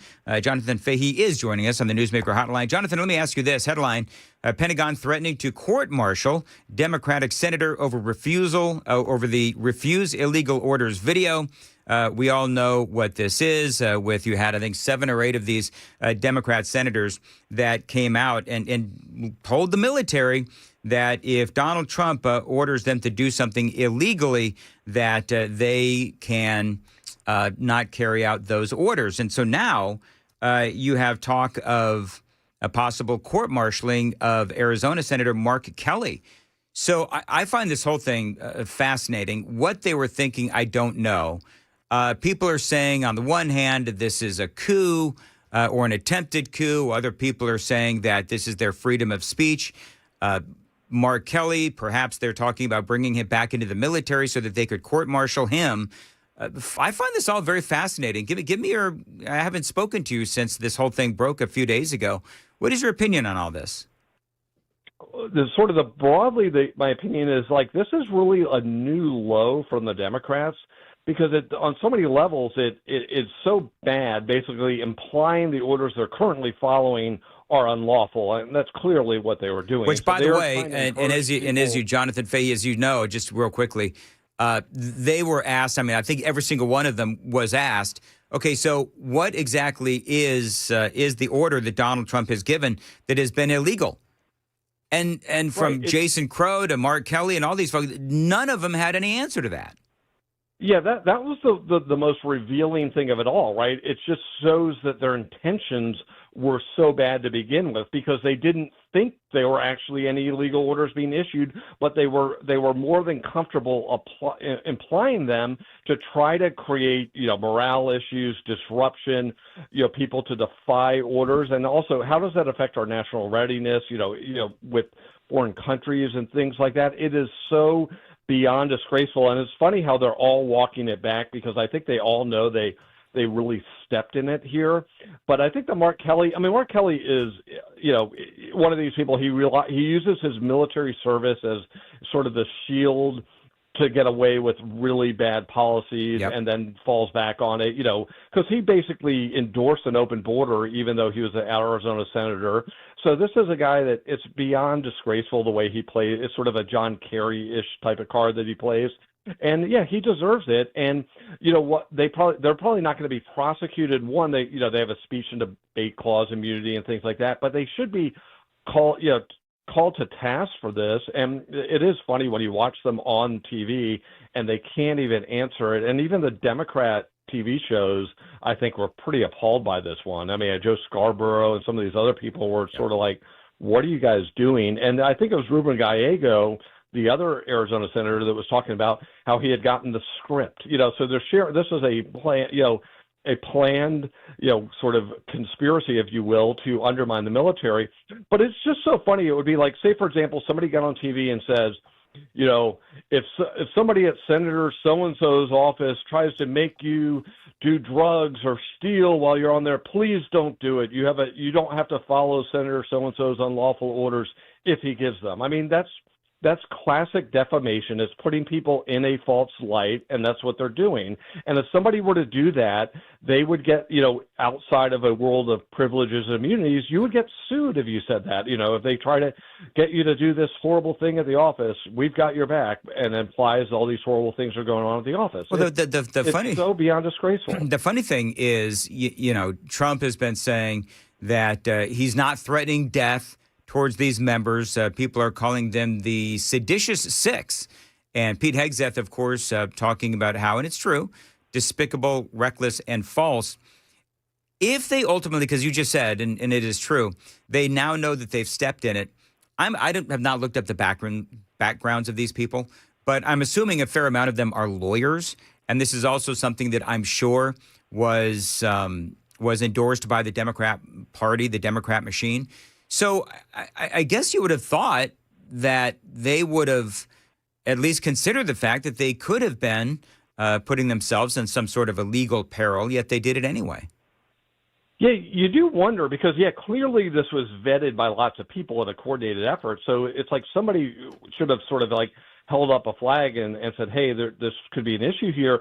But you do think it's sort of part of this overall Democrat policy of just simply subversion at every point, because they don't really have sort of these core Democrat policies anymore. So it's subversion with respect to ICE. Remember when, what was it, a few months ago, when everyone in the Democratic Party was trying to get arrested by ICE? That was the I remember that. Yeah. And so it's basically the same type of thing, right? Undermine the Trump administration as opposed to, which frankly, it's lazy and easy, right? Like it's easy to do things like that. It's hard to come up with policies that help people in a meaningful way. That takes sometimes some courage. It takes some serious thinking and serious people, and they don't seem like, they don't have that in the Democratic Party these days. Do you think so? There's let's go into just some general political analysis. So Harry Enton had a polling, I think this was yesterday at some point, where he said that Donald Trump is, by and large, still more popular or as popular as he's ever been within the Republican Party. Now, he's lost some support among independents and so forth.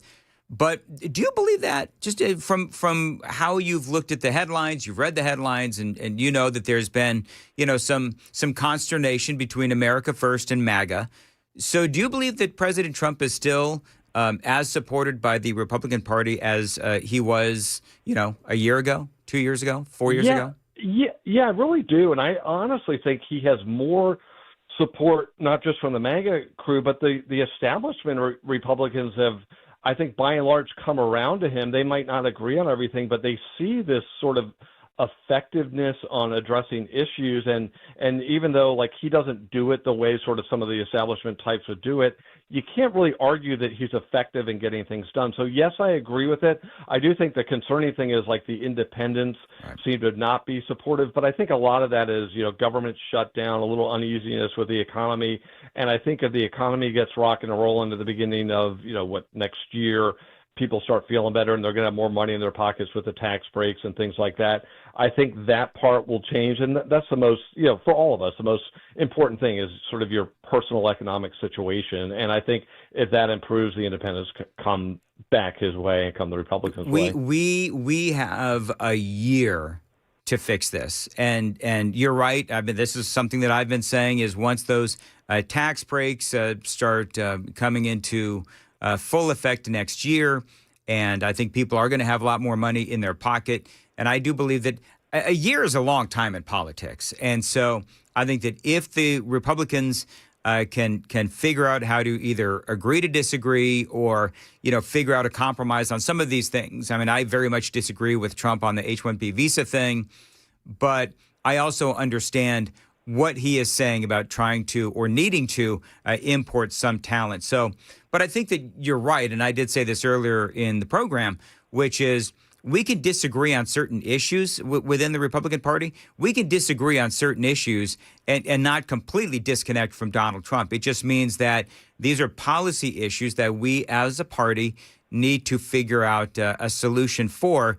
It doesn't just in my opinion anyway, some people may disagree, but in my opinion, I'm no longer going to support Trump just because I've got some issues with one or two of his policies. And we'll leave it there. Jonathan Fahey, as always, thank you very much for joining us here on Super Talk. Jonathan, how can people find you on X? John for Fairfax. And did you get any approvals for any promos? No, not at all. No. Dan will not be delivering a turkey dinner to your home, even if you follow me, even if you're the next 10 followers. No, Jonathan, we can't even get a better webcam for our rapidly expanding and growing YouTube and X feed and all that. We have the world's. I think we got this webcam probably like Walmart special 3 years ago. I think that's where we got it from. Probably. You ever watch us on YouTube, Jonathan? I will start watching on YouTube. I have not. If you know anything about good cameras, or maybe we can find like Guido down the street that has cameras inside of his jacket. Maybe a better one than we have. Because now here's the deal though, Jay. Thank you, Jonathan Fahey. Here's the deal though, Jay Harper and Sam. Can I be honest? I think that I look better a little blurry. Like, don't I look better blurry? Because our camera is not clear that we have for the webcam for YouTube. If you haven't seen it, there's a little bit of haze. Yeah, it's not high definition. No. We have not graduated to HD yet. No, but you know what? I think I look better like low def. Low def. Is that your comment, Sam? You just get to agree. Okay, very good. Whatever. 6:55 Nashville's Morning News, and we do have the news coming up with Jay Harper coming up. Jay. Yes, I'm here. A possible cover-up involving health risks post 9/11. And for the first time, we hear from the president of the company that's constructing the Music City Loop Tunnel. We'll have those stories coming up at the top of the hour on Super Talk 99.7 WTN. Thank you very much, Jay. This November, Busy Bee Plumbing, Heating, and Cooling, they are serving up huge savings and big gratitude. Listen, this is a great deal. If you've got a clogged drain, don't wait. Get Busy Bee's $93 or free main line opening special. That's right, only $93. Offer valid for single-family homes only. But here's the deal. This is where the free comes in. So it's only $93. But then if they can't actually figure out what's going on, well, then it's actually going to be a free service. That's right. So Busy Bee, always looking out for you. If you're feeling festive, submit your favorite Thanksgiving recipe, and you could win $2,000 off a new HVAC install. Runner-up is going to get $1,000 as well. And remember, if you've got a clogged drain, don't wait. Get that $93 or free mainline opening special. Only $93. Call them at 615-775-7833. BusyBeeHVAC.com. Busy Bee, where comfort meets care. By the way, if you've got a bunch of old coats, I've got a bunch of old coats actually in my closet. We're trying to purge a lot of stuff. Hopefully, Amy won't be purging me next year. But we've got a lot of coats that we need to purge. Busy Bee is collecting coats for the needy families in both Lebanon and Mount Juliet. I'm going to go to the Mount Juliet location. Bring your old coats to 7 Cedars Butcher Block on Lebanon Square. That is going to be today, the 25th, from 3 to 6 p.m., or the parking lot of the Mount Juliet Chamber of Commerce. That is happening on Sunday from 2 to 4. I'm going to be dropping off my coats there on Sunday. The coats collected in Lebanon, they will help the needy families in Lebanon, and coats collected in Mount Juliet go to the needy families in MJ. So find out more information on that on their social media pages, BusyBeeHVAC.com.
Good morning. It is 1 minute past 7 a.m. I'm Jay Harper with your top stories, a holiday forecast, a holiday, well, as you're headed out of town, traffic report coming up. Disturbing claims from New York firefighters.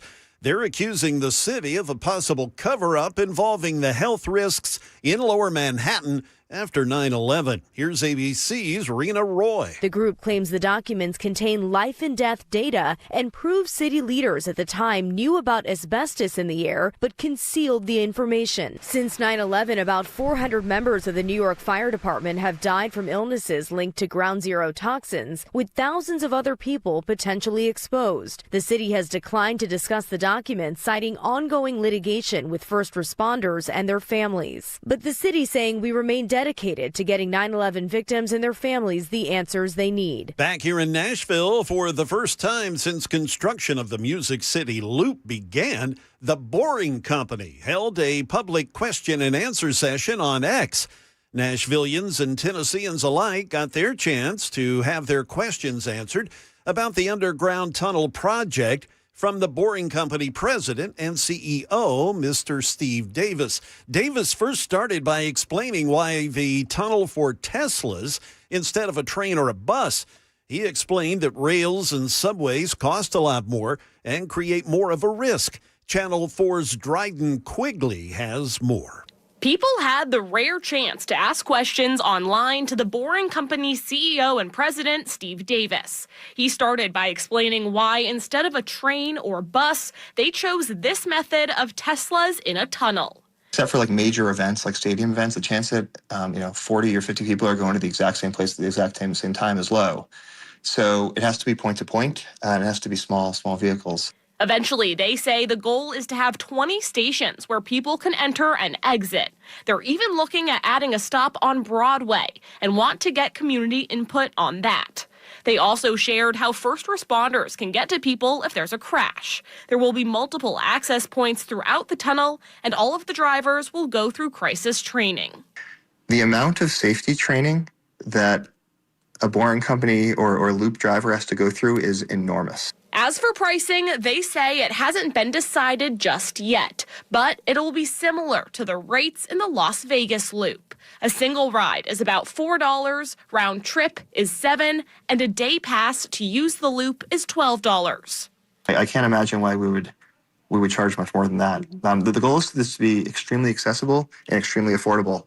If we came out with $40 fares, one, that would be silly. And two, nobody would like us. They also said they hope to have more sessions like this in the future, and they'll be releasing an environmental analysis early next month. Again, that is Channel 4's Dryden Quigley reporting. That's the latest news. Traffic and weather are next. I'm Jay Harper, WTN News. Thank you, Jay. 7:04, Nashville's Morning News on Super Talk 99.7 WTN. I've got a great gift idea for you. Contours. Now, listen, you know about Contours. You know about those belly buster specials. You know how they can help you lose weight. Well, right now, they've got a great deal. Call it the Dan deal at Contours. They are offering you a belly buster special plus a facial to take care of those fine lines. And you can get both a belly buster special and that facial, both using red light technology, that cutting edge red light technology, for only $149. Now, that is available to the first 10 callers right now. And this is, again, a great deal. 615-236-9960. 615-236-9960. What I would suggest you do is go to their website, contoursllc.com, and see, number one, you've got before and afters, and they really do explain how this cutting-edge, effective red light technology can help you with a number of different things. Now, this red light technology, I've gone through it. It is completely non-invasive. It is painless. It involves no downtime. And again, that unique red light technology is considered to be far safer than other methods widely available in the market that kills or removes fat cells. So check them out today, that Belly Buster Special. Again, this is for you. Great gift idea as well. A Belly Buster Special and a facial, both available to the first 10 callers right now. 615-236-9960. 615-236-9960. Find them online anytime. It is contoursllc.com.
The metro area, traffic-wise, actually looking fairly good here. There's no school today for Metro Nashville schools, also Wilson County, Williamson County, Rutherford County, so that is certainly making a difference. The rain has moved out of here as well.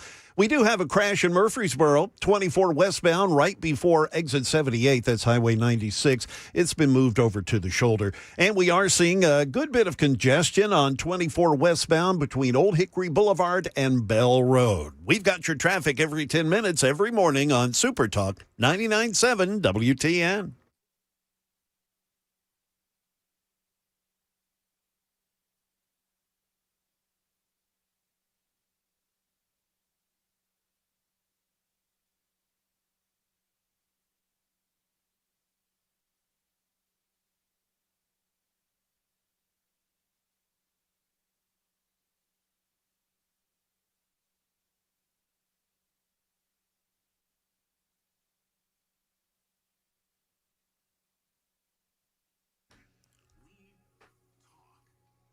.709 Nashville's Morning News on Super Talk 99.7 WTN1. And welcome on into the program, Scott DeJarlais. Congressman Scott DeJarlais, always great to have you on. Congressman, hope you are having a great Tuesday so far. I know that you have been paying attention to what is going on here for the 7th Congressional District. I want to play, got some video and some audio if I could, Sam. This is Aftyn Behn, who swears that men can give birth. I think as an organizer and as an activist, like, we really have an opportunity here in this country to talk about what type of policy, progressive policies we want to see as young women. And I think we have, as birther, as women who can give birth, men and women who can give birth. It's so funny. No men cannot give birth. I just say that to Aftyn Behn. There's more to that soundbite that maybe I'll play later. But one of the things that I picked up on that little audio bite, Congressman, is that she was so quick to say, women, birthers, women can give birth. Oh, men can give birth too. You know what I mean? It's just she is so far left. You got any predictions as to how this race is going to ultimately turn out? Some folks are worried that it's a little tighter than they would like to see. Yeah, I think that apathy will get us beat. It's typical. You think Republicans would have learned by now that you get out and you early vote. Traditionally, Republicans are election day voters. I'd heard that this past Saturday in Davidson County, they left polls open for 9 hours instead of closing them at noon traditionally, and probably a good day for Aftyn. And today it's rainy, probably not going to be a good turnout in general. And so Republicans tend to go out on election day. And I would not be surprised on election night when they close the polls and release the early polls if Van Epps is a little bit behind. And so Trump won this district by 23 points, but Trump's not on the ballot. And it's a December 2nd election day, which, getting turnout is going to be very difficult. I actually anticipated you'd probably want to talk about this and reached out to Scott Golden, a Republican Party chair for the state, and he says it's pretty simple. Stay home on election day, we lose. Get out and vote, and we win. And so, clearly Mark Van Epps is a superior candidate, but, crazy left liberal right now seems to work. We saw in New York City go with basically, I don't know if he's a communist, certainly a socialist, Muslim mayor.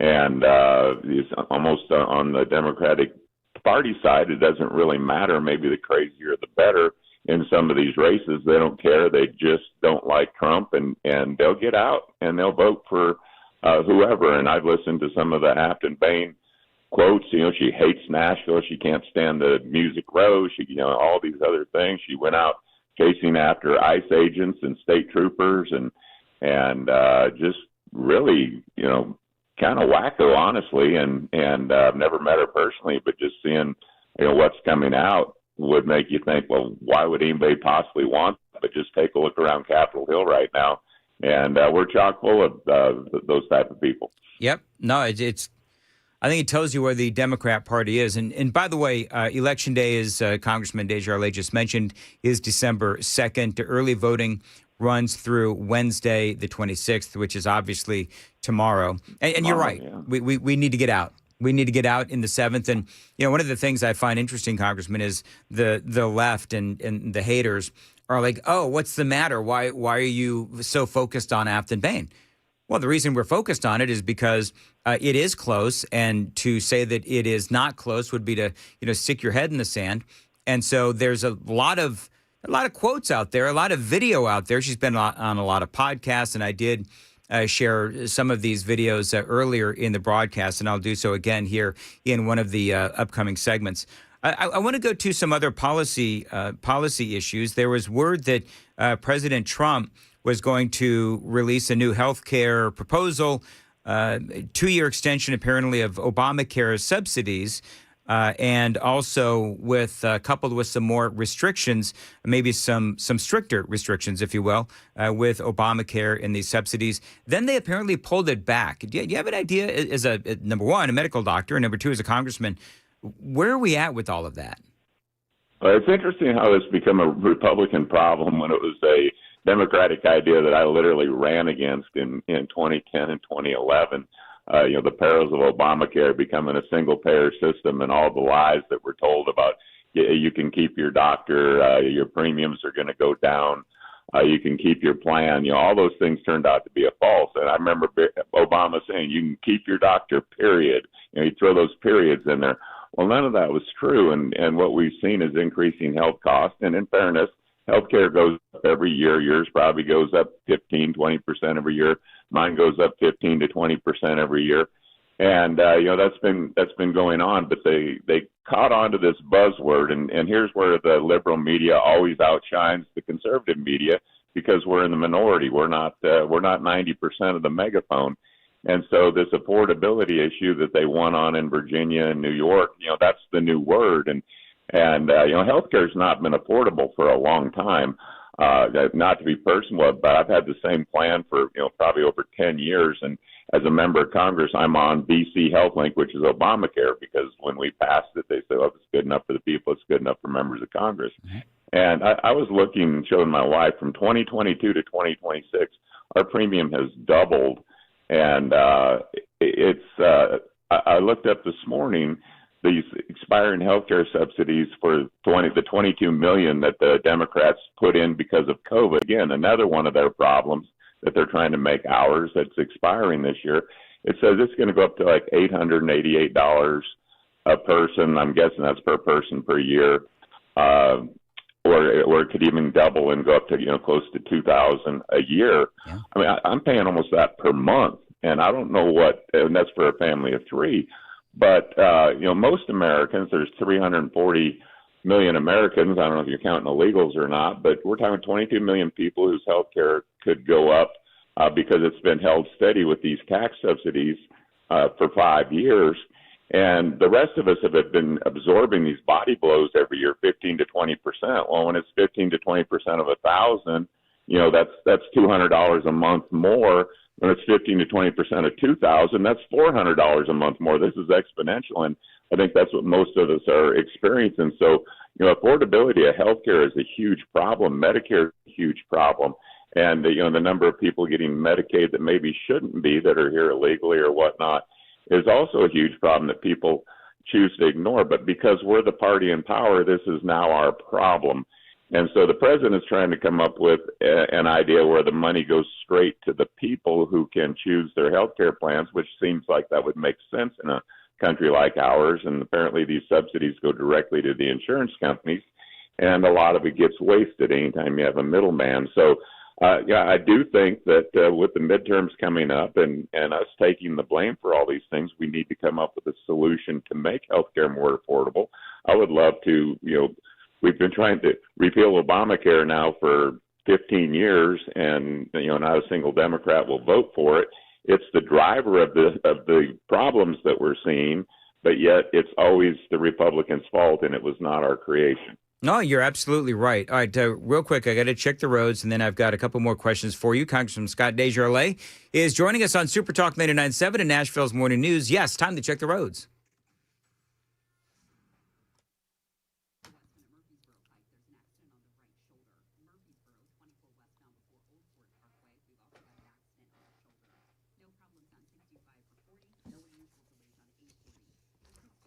As far as weather goes, a thick cloud cover with a couple of showers, a heavy thunderstorm possible as well. Thunderstorms, you may see some flooding, some downpours, and some hail. And yes, some damaging wind as well. And nothing tornadic that I can see, very, very low. But just keep it here. We've got your weather and traffic every 10 minutes on Nashville's Morning News. All right, so Congressman Scott DeJarlais, one of the things that a lot of folks have said is that, you know, Barack Obama said, if you like your plan, you can keep your plan. If you like your doctor, you can keep your doctor. Can I ask this question? Obviously, that turned out not to be true. Do you believe that Barack Obama was lying intentionally, or do you think that he was just woefully wrong? I think from the get-go, this was an attempt to turn our healthcare system into a socialized single-payer system. It was literally what I campaigned on. I don't think that's changed. It's just how long can we hold out before we finally say, the average family, I can't afford $25,000 a year for my health care. And if your employer doesn't pay for part of it, that's what a lot of people are paying. And depending on what your income is, that's a pretty big bite for anybody.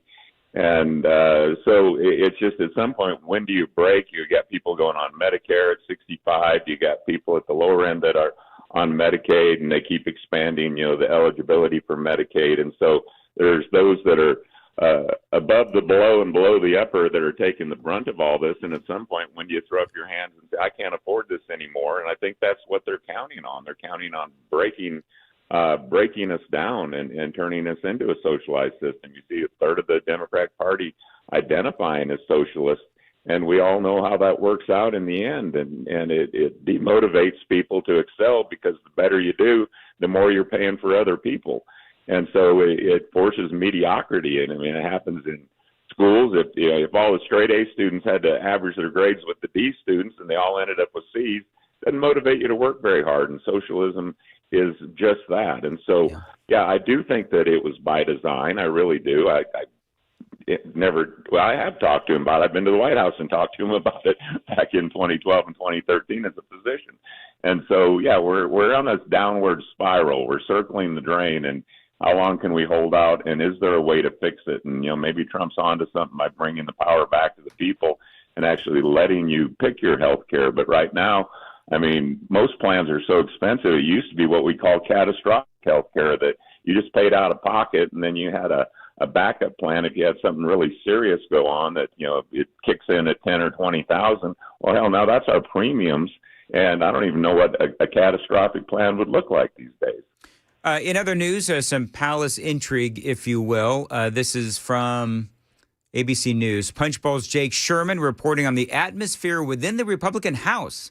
The conference talking about how you have a lot of they're saying, and I'm going to quote this, senior GOP members lambasting the Trump administration and Speaker Mike Johnson. The anonymous member calling the House GOP a tinderbox, and predicted many more members will be heading for the exit in retirements in the middle of the term, of course, following Marjorie Taylor Greene.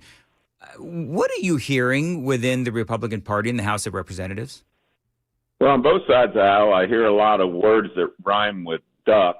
That seems to be the new buzzword in Washington. Everybody seems angry this last week. We're going to have to set aside a day. We have our suspension days, our legislative days. We have to set aside a day where we expel people, we kick them off their committees, we censor them. It's just literally gotten ridiculous.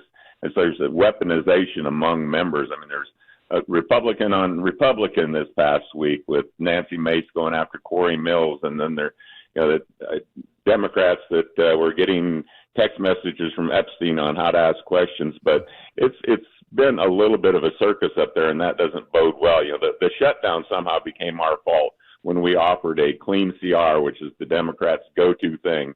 They held out for 40 days, and, I'm hearing the Republican shutdown again. I worry about the media controlling the narrative, and then they're saying Trump's unpopular. You look back 10 months ago. I anyone to look back 10 months ago before Trump took office, when our borders were wide open, our economy was in the tank, our military morale was low, we couldn't recruit anybody, our energy prices were going up. Yeah, I mean, prices have not come down, but when do they ever come down? Prices go up because of any number of reasons. The consumers get used to paying for it. And so I go to the grocery store like anyone else. Our prices coming down? Well, maybe barely, but they're not going up. And, the economy is getting better. The market's been stable. 401ks are doing better. Trump's bringing industry into the country. We're creating jobs. All those things take a little bit of time, but they're throwing out this narrative because it's an election year, and the party in power typically does poorly during the midterm. So just everything they can throw at Trump, everything they can throw at Republicans, it doesn't matter whether it's true or not. It creates a problem for us. But people, I just ask people to look and see, are you better now after 10 months, closed borders, better morale than you were under Biden? Trump did more in 10 months than Biden did in 4 years. And you just don't hear that. And it really bothers me. And again, I know we're running short of time, but this election where I said that seat went 23 points with Trump, it's probably down in the 4 or 5 point range. So if people don't get out and vote, today and tomorrow, and then on election day, we could lose another seat. We could find ourselves in the minority before the midterms if we're not careful, because the Dems are motivated. They have Trump derangement syndrome. They hate him. The media drives their narrative for free.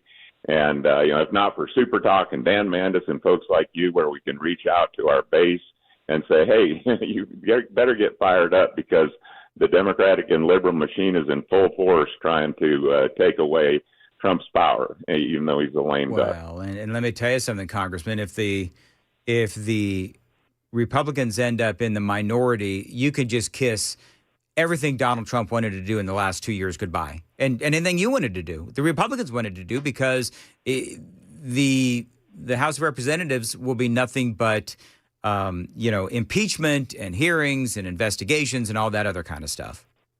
Right, and you just hope to heck that we can hold the White House. Otherwise, everything that he's done reversed. Look at the great economy from 2017, then COVID hits, then all the indictments and all the attacks on Trump. Yep. And everyone forgets how we were all feeling pretty good back then. Then Biden comes in, everyone's feeling terrible. The country's been overrun.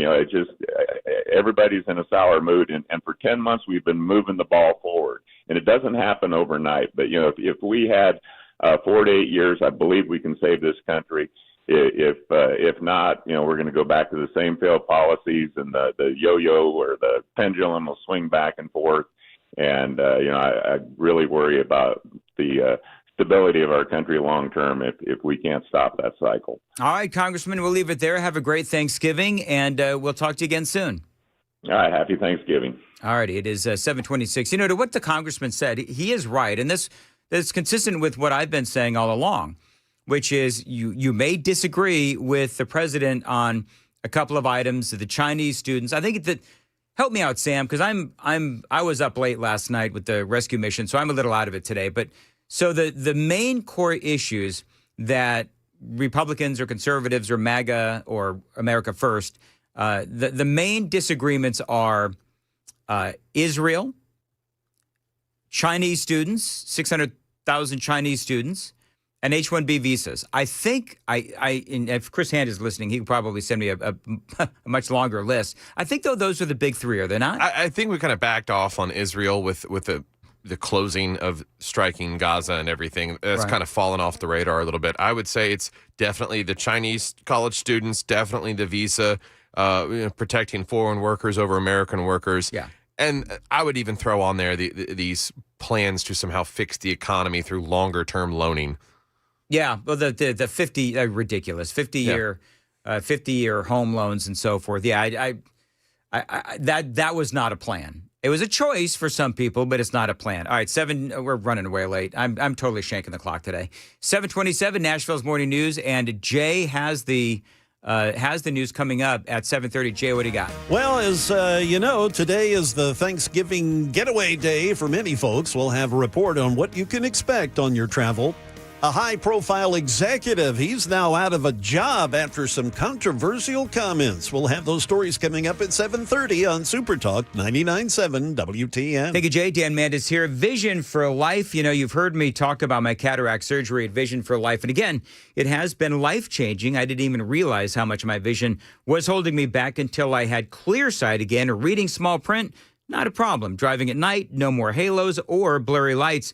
Watching TV, working, even just being outside, colors are brighter these days, details are sharper, and I do feel more confident in everything that I do. Now, if you're where I was, tired of struggling with your vision, do what I did and talk to Dr. Horn, Dr. Jeff Horn, and the team at Vision for Life. They're the best at what they do, and they truly do care. And I got to tell you, the only regret that I have is that I didn't do this sooner. Schedule your consultation today with Vision for Life and Dr. Horn. Tell him Dan told you to reach out, 615-436-2020. 615-436-2020. Find them online anytime at visionforlife.com. That's visionforlife.com.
Good morning. It is 33 minutes past 7 a.m. I'm Jay Harper with your top stories. We've got a weather forecast and a traffic report coming up. Well, today, an extremely busy travel day for the holiday.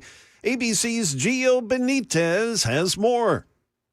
Will be driving. That's 73 million of you. The busiest days today, tomorrow, and Sunday. The worst time to hit the road today is between noon and 9 p.m. Tomorrow, you're going to want to get going before 11 a.m. And here's another big number for you. 1.2 million people will be taking a train. Campbell's Soup denying claims about its products that were allegedly made by an executive in a recorded conversation. The person in the recording is also heard belittling Campbell's customers during an expletive-filled rant. The recording allegedly from a conversation that is now part of a lawsuit. ABC's Sophie Flay reports. The recording is allegedly from a conversation that's now part of a lawsuit filed by Robert Garza, a cybersecurity analyst for Campbell's, who claims he was fired after reporting the alleged remarks, which he says also included racist comments about company employees. Garza claims Campbell executive Martin Valley made those comments after the two met to discuss Garza's salary. In a statement, Garza's attorney saying, "This situation has been very hard on Robert. He thought Campbell's would be thankful that he reported Martin's behavior, but instead he was abruptly fired." That is the latest news. Traffic and weather are next. I'm Jay Harper, WTN News.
In Antioch, we've got a minor crash. It's been there about a half hour now. Hobson Pike at Pinhook Road. Aside from that, things really not looking all that bad as schools are out already for the Thanksgiving Day break.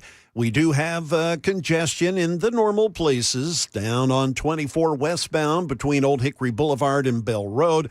Also on 40 westbound near Spence Lane, we've got the normal backups. The same can be said coming down from the north at the 2465 junction. Also up in Millersville, Goodlettsville, that area 65 southbound. We've got backups there, but the traffic is smooth. It's moving, albeit rather slowly.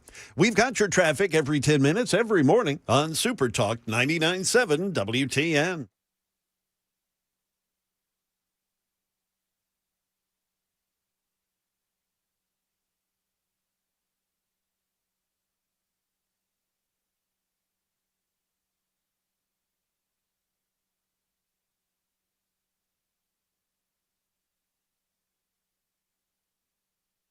(7:39) Nashville's Morning News on Super Talk 99.7 WTN.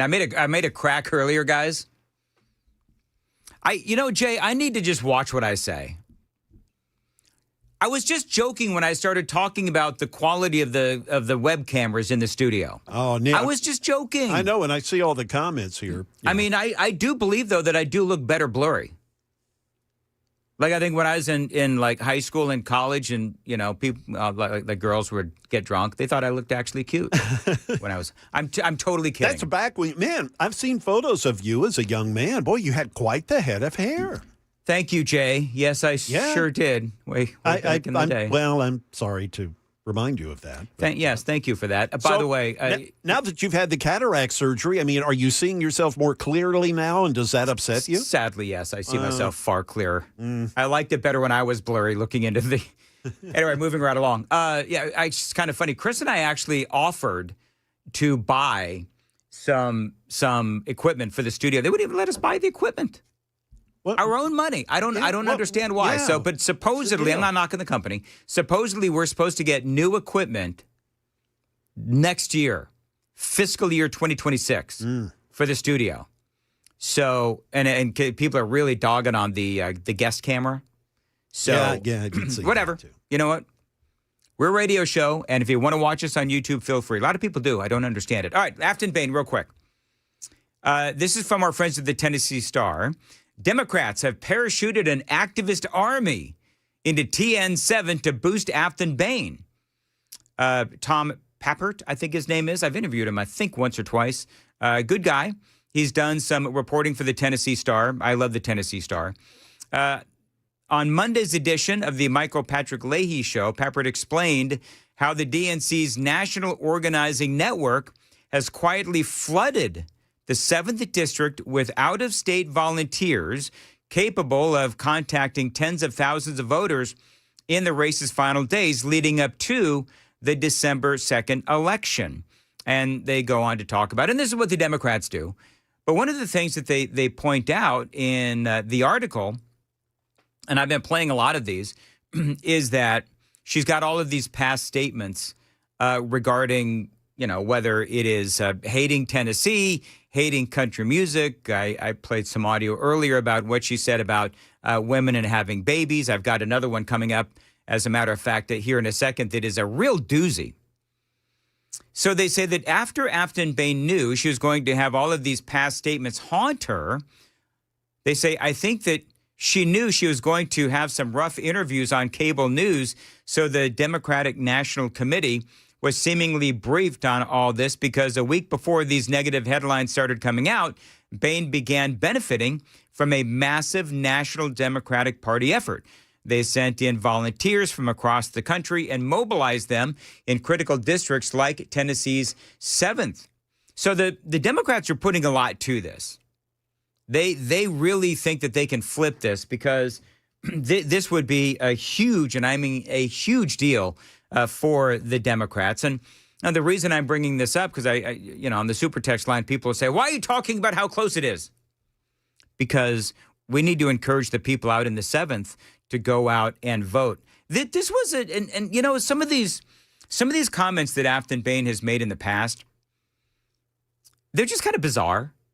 Like some are purely political, but some are just really bizarre. Here's one, for example. I played a little bit of this talking to Congressman Scott DeJarlais. I'm going to finish the entire audio bite where she is talking about how men can have babies. I think as an organizer and as an activist, like we really have an opportunity here in this country to talk about what type of progressive policies we want to see as young women. And I think we have, as birther, as women who can give birth, men and women who can give birth, we could maybe leverage that as collective bargaining, which is the basis of this book that I've just started reading. But so she's reading a book that has inspired her.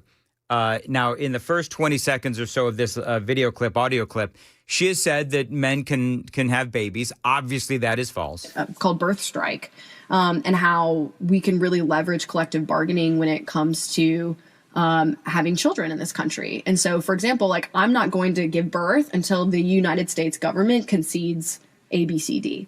What do you think about that? It seems so basically what she's saying is she's not going to give birth until the government acquiesces to her every want, need, and demand. Do you know what I say to that, Sam? Okay. Right? Well, I mean, don't you have to have another person involved to even have a child? I mean, she's got a partner. She's got a partner. I don't want to. Some people have actually said that Aftyn Behn is fetching. So whatever. I mean, I don't find her particularly attractive, especially when she starts talking. But it's not about how she looks. Do you know what's so funny about that soundbite? It's like, and I played another one earlier regarding childbirth as well. Does she actually think that she's doing everybody a favor by having kids? I mean, the narcissism to go that route. Yes, that's a great term to use. The narcissism. Because, I'm not going to have kids until the United States agrees on A, B, C, and D. Okay, well, then don't have kids. You're not doing us a favor. If you have kids, you're not doing the world a favor. I think Do you know at this what I point, mean? she'd be doing the world a disservice if she procreated. Listen, all I'm saying, and I've heard that Aftyn Behn is a nice person. I think she's a nut job. Like, I think Aftyn Behn, I think she would be. You almost called her. I know. She seems like the psycho ex-girlfriend that nobody wants or some have had. Do you know what I mean? She just seems psycho. She seems like a nut job. Yeah. I mean, look, I was playing audio earlier. What is this? Oh, good. That can be the Aftyn theme. Psycho. That's exactly right, the psycho theme. So let's see here. There was. Let me pull up this. Let me.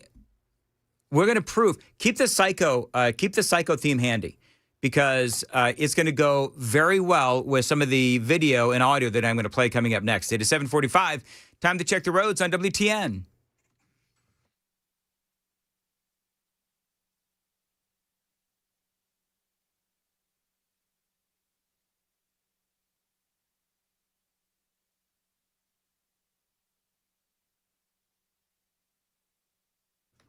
As far as your weather goes, cloud cover this morning, a couple of showers today, heavy thunderstorms possible as well. Look for some downpours and some hail as well, and also some damaging wind gusts.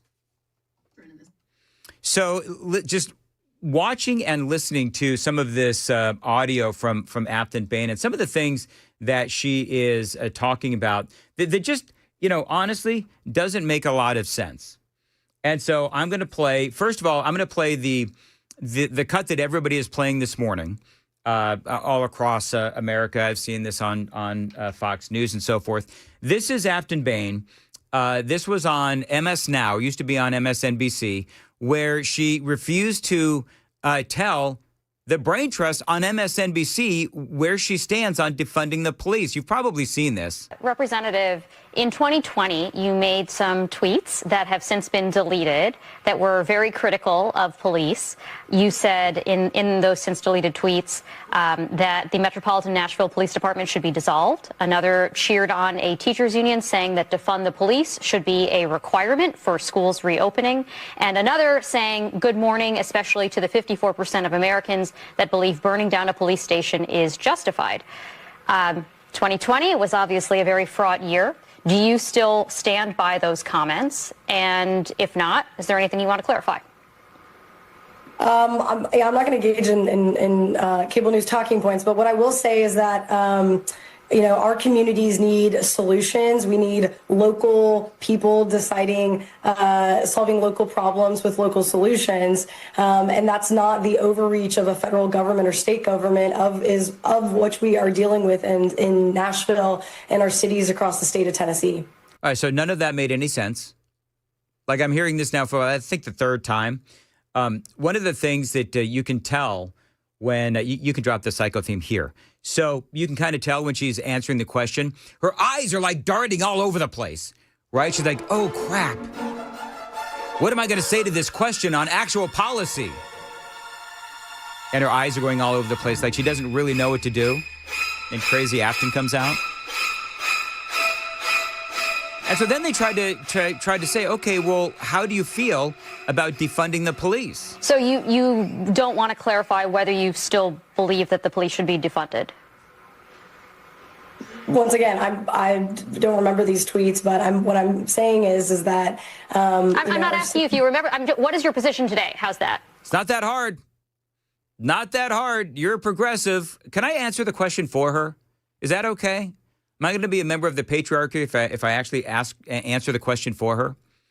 Yes, Aftyn, you want the police defunded because you are a progressive, and that is what the progressives want. I'm just kind of confused as to why she wouldn't answer the question, unless she feels like that would be one of those moments where that would activate folks on the right. Maybe that's what it is. But I don't believe that she's being truthful on this issue. I mean, once again, I'm here to talk about my race, which is in literally 9 days. Yeah. All right. So refusing. I love how she was also like, well, I'm not going to talk about cable news talking points. You're literally on cable news, and they're asking you about your position on defunding the police, which, I mean, I understand, hey, 2020 called, they want their topic back. But, I mean, this is still something that her ilk, people on that side of the aisle and that far left still talk about, as a matter of fact. And so she got absolutely blasted. So there's a number of ways you could go with this. Number one, so maybe with her not admitting that she wants to defund the police, that is going to anger or raise the suspicion of people on the left, right? Because the left is all about defunding the police, correct? Correct. So that's number one. But number two, maybe it's just a wink, wink, nod, nod. Like, I'm not going to admit that I want to defund the police because that would activate the right, and we don't want to do that. So we want to sort of, keep the conversation sort of surface level, if you will. So she is being evasive one way or the other, and a lot of people were pointing that out. I thought that was interesting. There's also video out there, and I mean, it was like over the past few days, there has been one video after another, after another, after another that, makes Aftyn Behn, quite frankly, makes her look psycho. Like, for example, when she stormed the governor's office.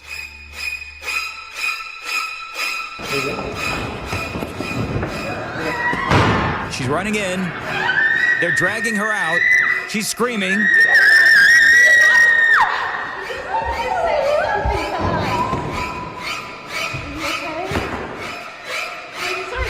And now she's on her knees in the hallway of the Capitol building, crying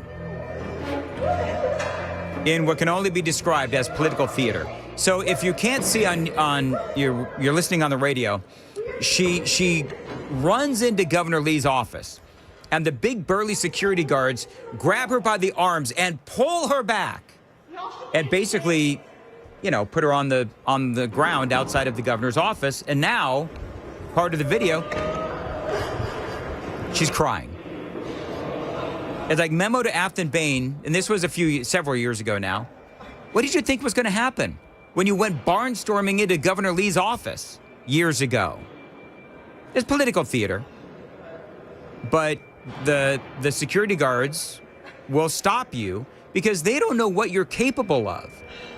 And so, but again, here's the problem that Republicans face, is that as psycho as she looks, and she does look psycho, as psycho as she looks, this is right up their alley.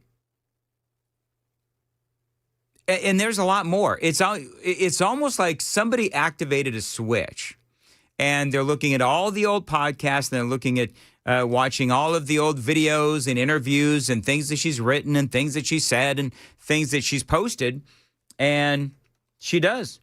She looks rather unhinged. Here's another one. Aftyn Behn. And I remember taking my parents out to eat and telling them I want to get into Tennessee politics. And my mom started sobbing at the table. And she said, "You're never supposed to move back to godforsaken East Tennessee." All right. So now she's again insulting the state of Tennessee by calling East Tennessee godforsaken. I think Congressman Tim Burchett would like a word on that matter. Well, and here's the thing. I think that because Tennessee is so conservative, that's why she is talking about how godforsaken Tennessee is.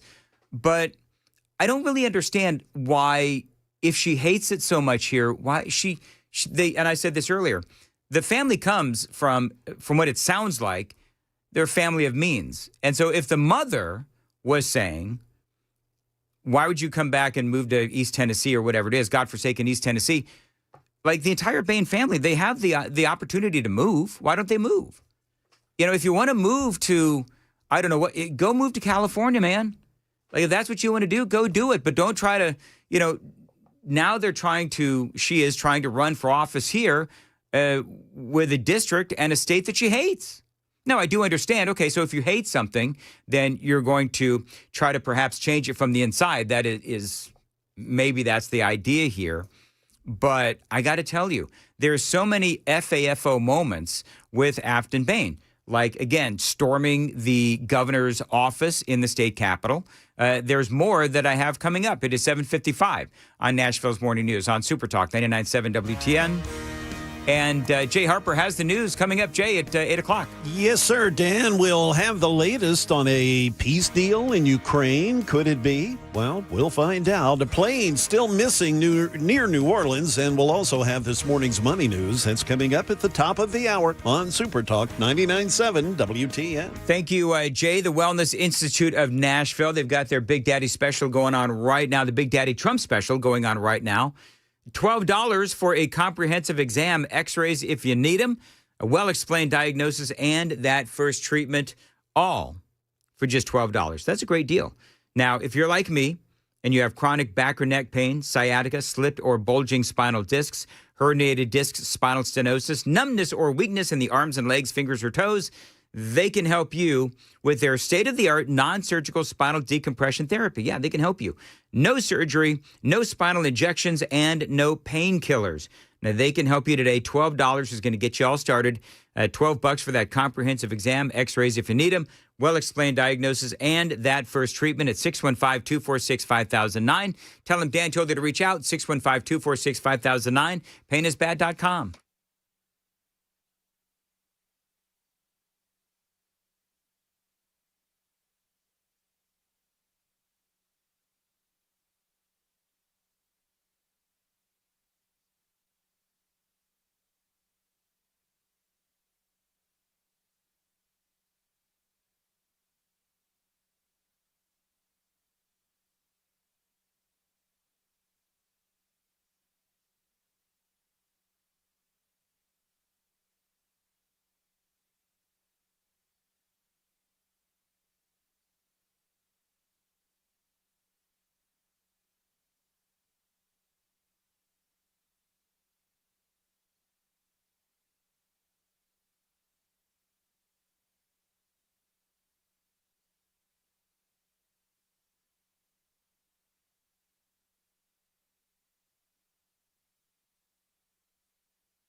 Selling your home can be stressful, but it doesn't have to be.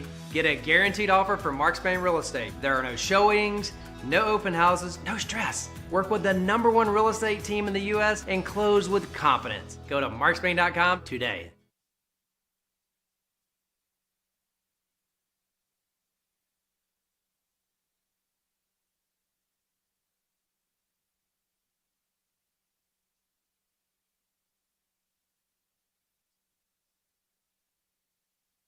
Hey, this is Pastor Al, and join us on Super Talk 99.7, Sunday evenings from 7 to 8. We're going to look at the news from a biblical perspective.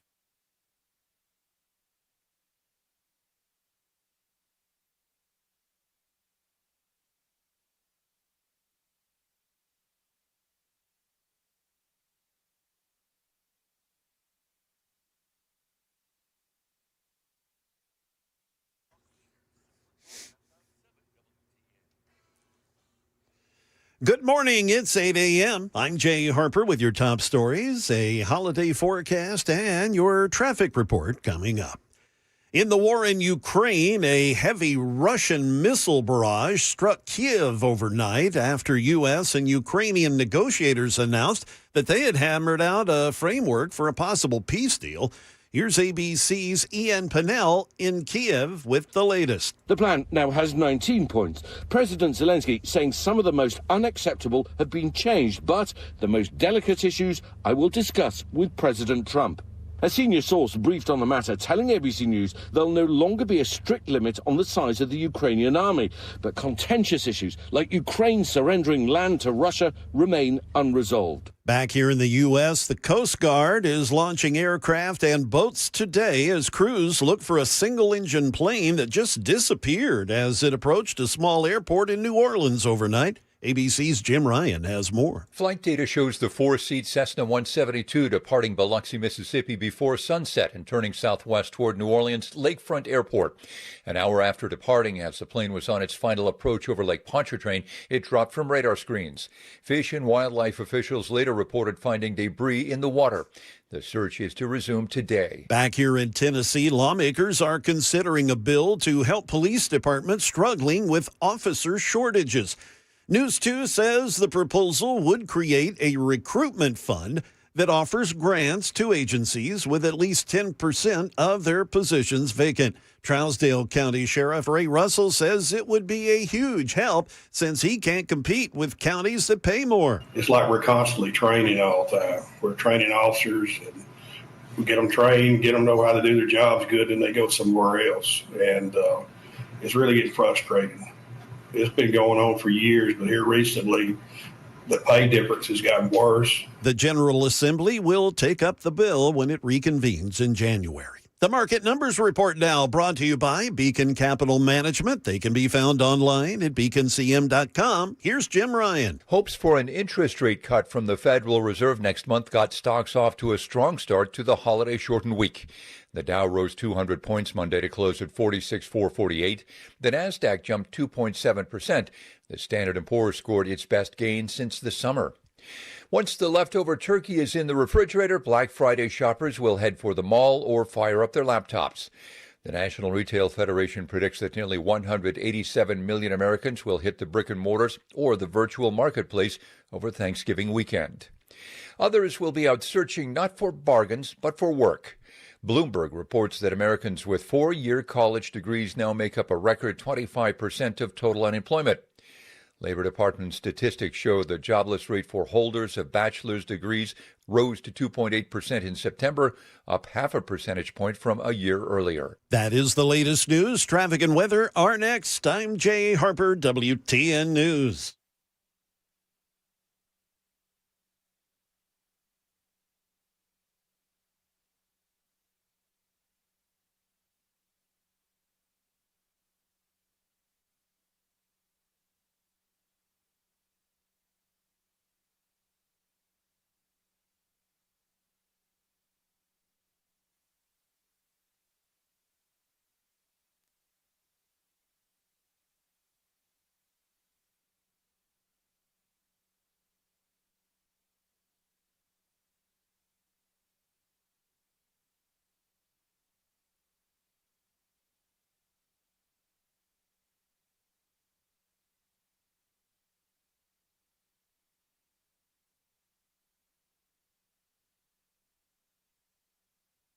From all of us to all of you. Thank you.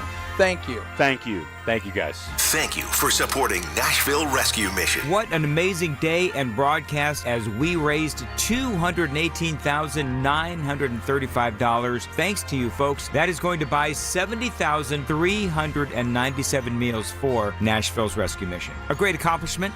Thanks to you and our sponsors, including our presenting sponsor, Mark Spain Real Estate. Super Talk 89.7 WTN.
Well, actually, traffic beginning to thin out a bit here. We have shock. No accidents or breakdowns to report. Still some congestion, though, coming down from the north at the 2465 junction there near Trinity Lane.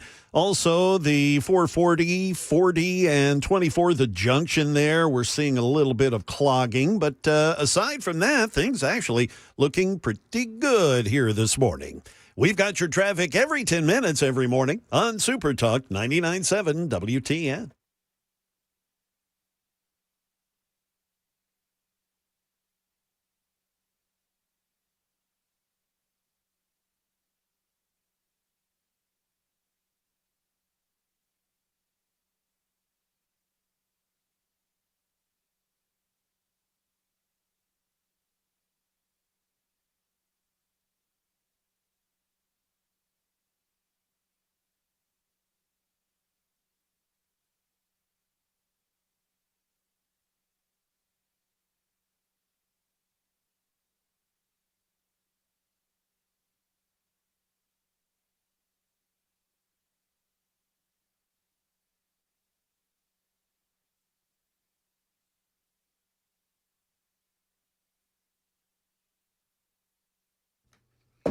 .807 Super Talk 99.7 WTN. So this is, I want to make something perfectly clear, because I'm getting criticized for doing something, and I'm getting criticized with like a couple of different angles.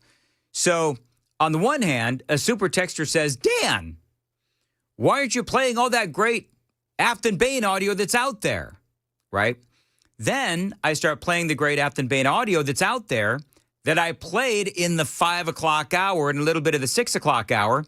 And another guy says, I already heard you play this, I'm going away. So it's like, you're darned if you do, and you're darned if you don't.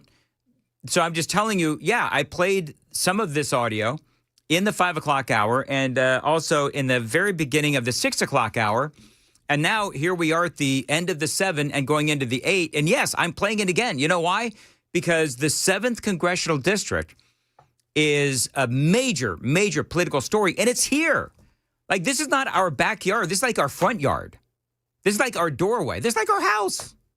And the side yard. And the side yard. It's what? Dixon, Davidson, Cheatham, Robertson, Montgomery? Yeah, 7th Congressional District. And so this is a major story. And that's number one. And number two, and I hate to go inside radio, but the audience is almost completely turned over from the 5 o'clock hour and early in the 6 to now the end of the 7 into the 8. Like most people, I mean, don't get me wrong, people listen a long time to this show, and I very much appreciate it. But the audience does turn over. And so I do have to play things at times in the 5 o'clock hour and again at the 8 o'clock hour. So I apologize if you don't like it, but I mean, I have to do that. Otherwise, you know, the consultants will yell at me more than they already do. Hey, do you have that music available? So we're having some fun now with Aftyn Behn. I'm sure other people have started calling her Psycho Aftyn, but I believe that she's a little psycho. In the previous segment, we were playing audio and video where Psycho Aftyn rushes into the governor's office. And so a couple of big burly security guards pull her back out and basically leave her crying on the floor of the Capitol on her knees, right? Then we have this, and again, more video and audio here of Aftyn Behn screaming at the top of her lungs inside of the state legislature. Aftyn Behn. Women! Minorities! You have wrong! You need to resign! Now, as she's screaming at the top of her lungs, she's in the balcony. The state legislature is down below. You've got all of these, security guards trying to pull her away, and she's grabbing on for dear life to the railing, and she's refusing to let go. Unacceptable behavior! You shouldn't do that! Just the worst in the country! Spoke up there. And off she goes. Psycho Aftyn Behn. This is unacceptable behavior. By whom, madam? Oh yeah, it's crazy. So I think that, and you know what? Here's the deal. She seems like a very likable guy. She's a person. She's been on with, Matt Murphy. Why I forgot Matt Murphy's name, I don't know. She's been on with Matt Murphy a time or two. I think she was on with Chad as well.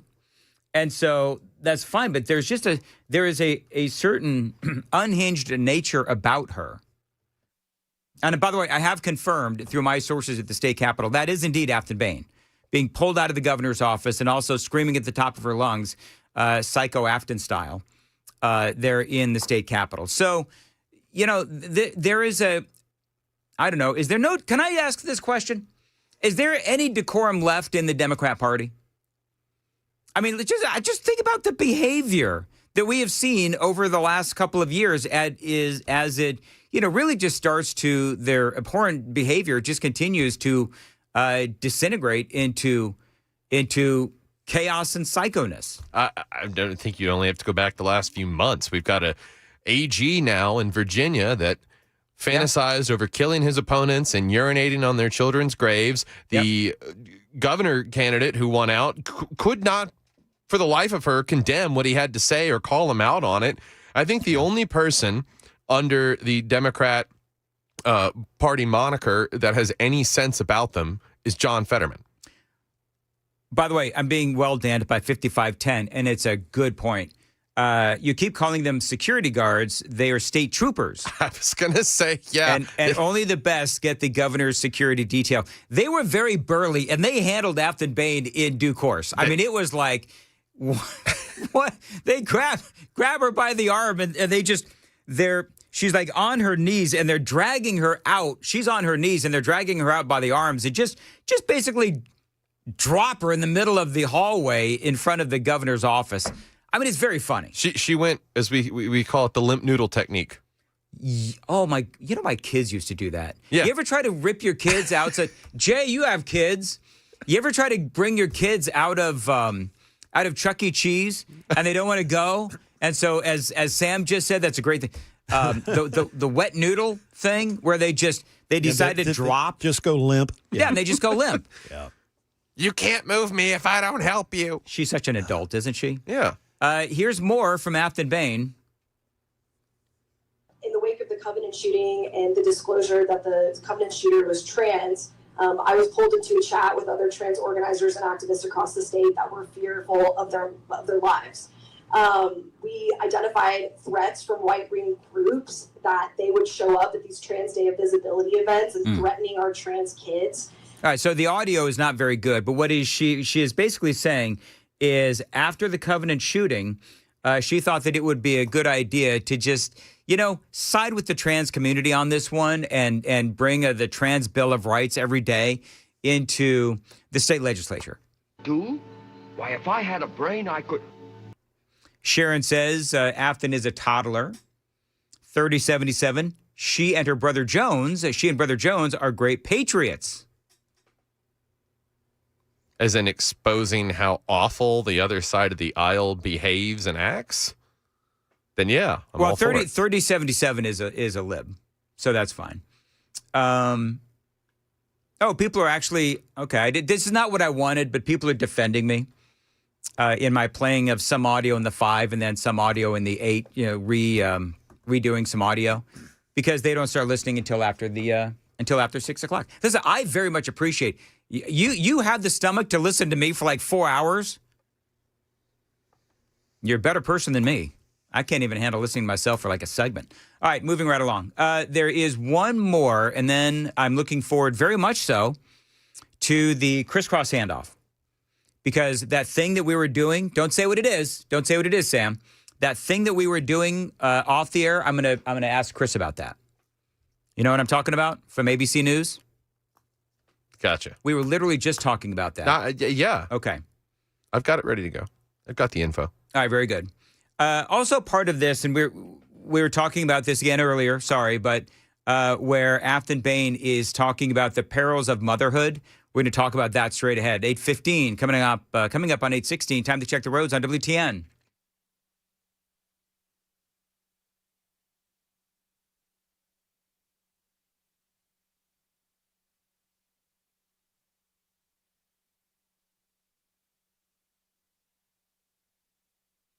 (8:16) Nashville's Morning News on Super Talk 99.7 WTN. No, Sam, they will not be debating. Matt Van Epps and Aftyn Behn will not be debating. I mean, it's probably too late to put something together now. Yeah. But, I mean, I personally would love to see them debate. Well, he's been in here, and he has said, or maybe it was one time on the phone, that he was open to it, and he would like to do it and let ideas, battle each other out with policy. Sure. You know what? Let the crazy flow with Aftyn Behn. She'd probably just scream at him and call him a fascist and a racist and a misogynist. Well, that's all she's got. I mean, let's be honest. That's all she's got. It's interesting. What is her thing again? Her, feed kids, build roads, whatever it is. What's the last one? Feed kids, build roads. I'm pulling it up right now. Let's see. And what's so interesting is she keeps talking about, feeding children, yet she clearly despises children. Feed kids, fix roads, and fund hospitals. All right. So I'm not gonna bash funding hospitals. But last time I checked, Matt Van Epps is not talking about defunding hospitals. So this was actually one of my favorite Psycho Aftyn sound bites from this morning, where she's talking about women who have children are part of the patriarchy. Psycho Aftyn Behn, listen to this. My therapist always asks me to By the way, you did hear that right. She has a therapist. How many therapists do you think Psycho Aftyn has? You think it would take a battery of therapists? As she's screaming at Republicans, trying to, bum rush the governor's office? I would say 3. I'd say she has a personal therapist, a sex therapist, and then a family therapist. Because clearly there's some trauma from her childhood. It seems like it if you've been listening long enough. My therapist always asks me to transcribe my dreams when they happen. And the recurring dream I've had is standing up in a cafeteria full of women. I don't know why I was there or whatever. And saying, I don't want children, I want power. And just screaming it at the top of my lungs. So she had a dream that says she doesn't want children, she wants power. All right. And for someone who grew up with my mother telling me never have kids because you'll have to give up a lot. You have to sacrifice professionally, which is what she was saying. And where I am now with seeing the consequences and the ramifications of women having kids and being in the political field and what they're able to achieve, because we don't offer, it's like the political field hasn't met the challenge of working moms. They really haven't. But also the deeply patriarchal structures that these women are involved with because they've chosen marriage and they've chosen to raise children. And I think I'm trying to figure that out. So she's saying, you know what, it's probably good that I don't understand what Psycho Aftyn is saying, because that maybe means that I'm on more of the side of like normal. Yeah. So she says I'm going to rewind that, and maybe we can actually sort of try to dissect this together, where she says that women who choose to raise children are part of the and be married. Are choosing to be part of the patriarchal structure. They really haven't. But also the deeply patriarchal structures that these women are involved with because they've chosen marriage and they've chosen to raise children. And I think in the South, it's incredibly difficult to shake those, especially if you've grown up here and that's all you've been told is the definition of success. The metric of success is how many kids you have, the square footage of your house, and where your kids go to school. Can I ask this question?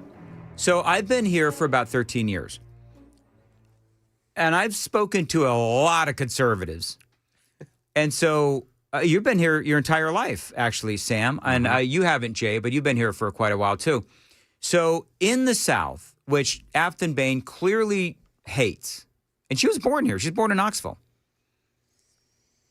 Really, is it the only thing that people define as success is the children that you have and the square footage of your house? I don't think that. I think there's a lot of different ways to measure success. Yeah. And so I don't understand, though, where she's talking about the South as deeply patriarchal. Because we're, family-oriented? What is wrong with being family-oriented, first of all? Nothing, actually. And to your point, it's not the South that would say, success is defined by monetary things like the square footage of your house, the size of your property, and whatever your bank account is. That's the whole country. That's being, That's American. That's a capitalist American society. But in the South, we pride ourselves on family, and we deem success not based on how big your family is, but how close are you? How much do you love each other? Right. What are you willing to do for each other? That defines your success. By the way, can I, because Aftyn Behn is in therapy. She has said that. So, do you think that she's in therapy because her own mother told her not to have children? Would that in all seriousness, would that impact you as a child? Absolutely. What do you think, Jay? If your mom came to you and said, "Whatever you do, don't have children," because the intimation is that she regretted having you. Exactly. That was where I was going. I mean, that intimates that. Yeah, she regrets having you. Boy, and by the way, for people that think that I'm untoward for calling her Psycho Aftyn, let's not forget that she has been calling Donald Trump a racist, bigot, white supremacist. So if she's going to do that, then as far as I'm concerned, as far as juvenile name calling goes, go ahead and bring up the psycho theme. If we're all just going to be name calling and stuff, I'll call her Psycho Aftyn. Yeah, it's not normal behavior for a grown woman to throw herself into the governor's office. It's not, or to scream at a state legislature down. No, for the Democrats, I mean, these days that is, what they are. That this is how they behave. No, but to me, what really speaks to the psycho nature is the obsession, not the desire, the passion, whatever, but the obsession with other people killing their babies.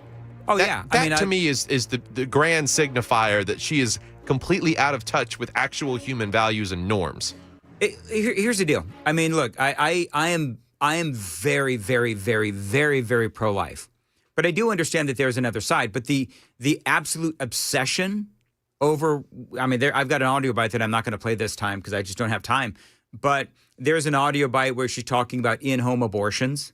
And she wants to try to explore more in-home abortions. I mean, good Lord, it's horrifying. But the thing about this, she seems to be obsessed with a couple of things. Number one is abortion. and access to abortion. Number two is women who choose to have children as, part of the patriarchy. And what I don't understand is that there's a lot of very successful women in the state of Tennessee, which she calls as deeply patriarchal. There's a lot of women in Tennessee who are from Tennessee that have been able to do both. They've been able to have families, they've been able to have kids, and they've also been able to do well at politics. And I mean, Marsha Blackburn could very well be the governor. She's got 2 kids and 4 grandkids. Pat Summit, UT women's basketball coach, absolute legend. She had a baby as well. Beth Harwell, first female Speaker of the Tennessee House, has 3 kids. A person, I was talking about Amy Hood earlier. Amy Hood is from Nashville. You may not have heard of her, but she was born and raised here in Middle Tennessee. She went to school in Nashville. Do you know that Amy Hood has kids? And yes, she is the CFO of Microsoft. So, and Diane Black, who former Tennessee congresswoman, she had 3 kids. She's from Baltimore, not the South. But the point remains that they're incredibly accomplished women who have also had children. Hey, Chris, do you like my new Aftyn Behn theme song? Have you heard it? Big fan. Are you a big fan? Huge fan. Okay, well, go ahead. Let's play it again for the, for Chris. It's the Psycho Aftyn theme. And It's missing that I'm a very radical person. Self-proclaimed. Do you know what? If the Republicans are listening, go ahead and steal my idea. If you would like to just get a lot of these various Aftyn Behn videos and quotes and just put the psycho theme behind it, go ahead. Are you actually expecting Matt Van Epps' team to do something on social media? Which I clicked on her account one time, and all I have seen is relentless ads for her. So I guess she wins Instagram for the congressional race. Whatever. All right. Anyway, it is 8:26 on Nashville's Morning News on Super Talk. You've just thrown out the clock this morning, have you not? What I would actually like you to do is to not address it. Look, I was up really late last night, and I had to get up early this morning. So yeah, I'm a little tired this morning, and when I'm tired and when I'm well rested, I sometimes forget about the clock.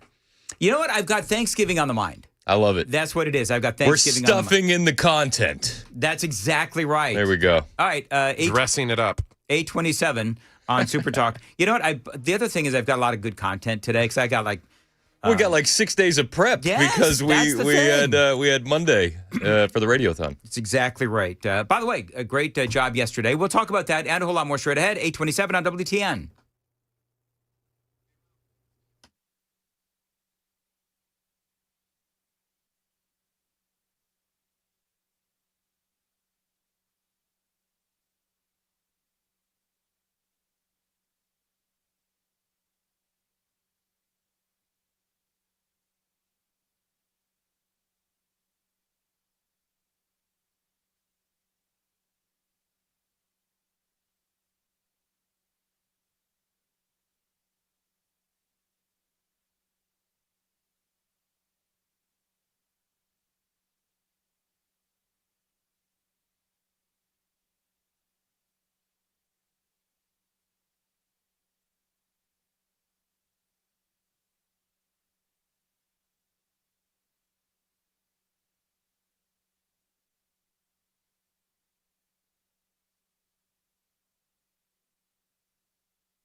828 Nashville's Morning News on Super Talk 99.7 WTN. Dan Mann is here for my friends at the Glock store.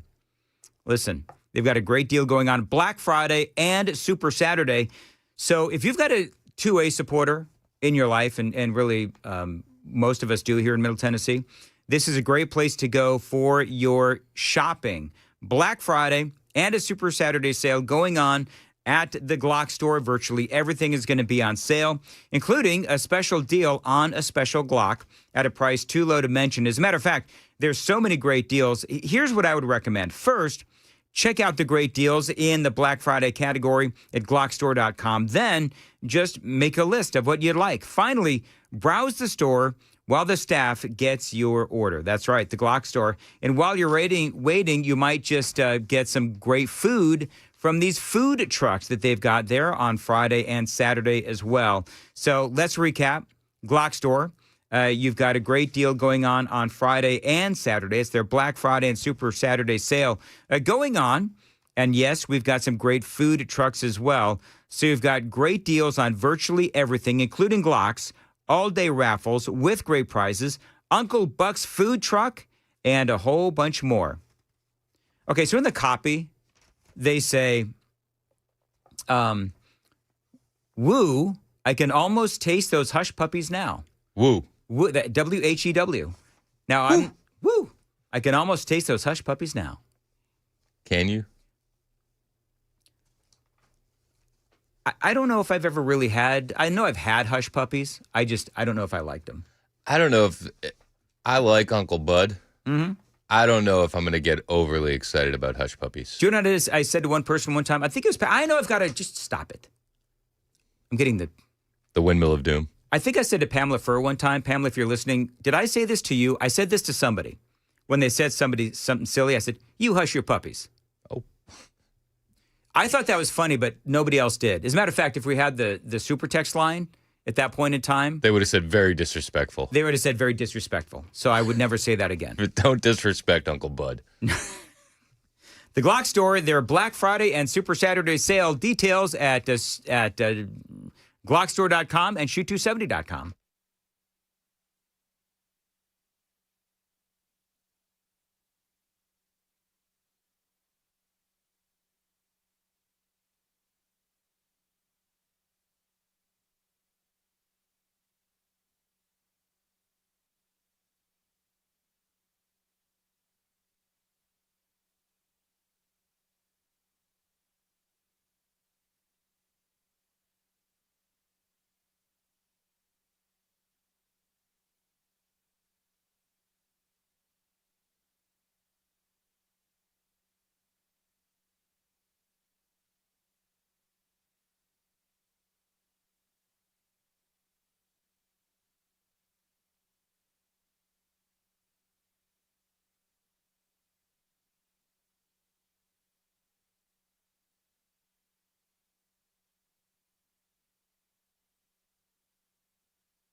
Selling your home can be stressful, but it doesn't have to be.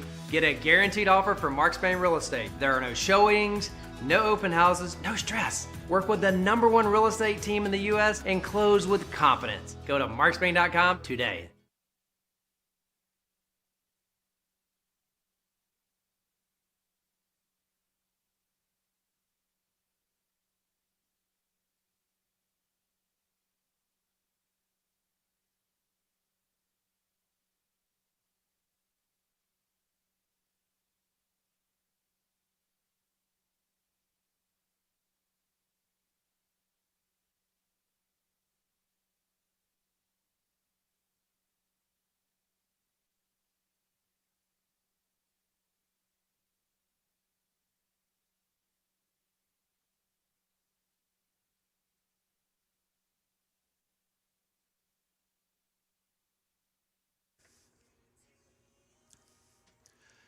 Good morning. It is 34 minutes past 8 a.m. I'm Jay Harper with your top story. Stand by. We'll get you the holiday forecast and the latest in traffic. A small plane has disappeared on approach to an airport alongside Lake Pontchartrain in New Orleans. ABC's Jim Ryan says the Coast Guard looks to resume a search today. As the four-seat Cessna Skyhawk turns south toward Lakefront Airport after an hour-long flight from Biloxi, Mississippi. Flight data shows that the plane was over Lake Pontchartrain at about 4 miles from the runway when it lost contact with the control tower and dropped from radar. A Coast Guard helicopter crew later reported finding evidence of an accident, but not the plane itself. Severe weather likely to impact some holiday travel, with today expected to be the busiest day to be aboard a plane.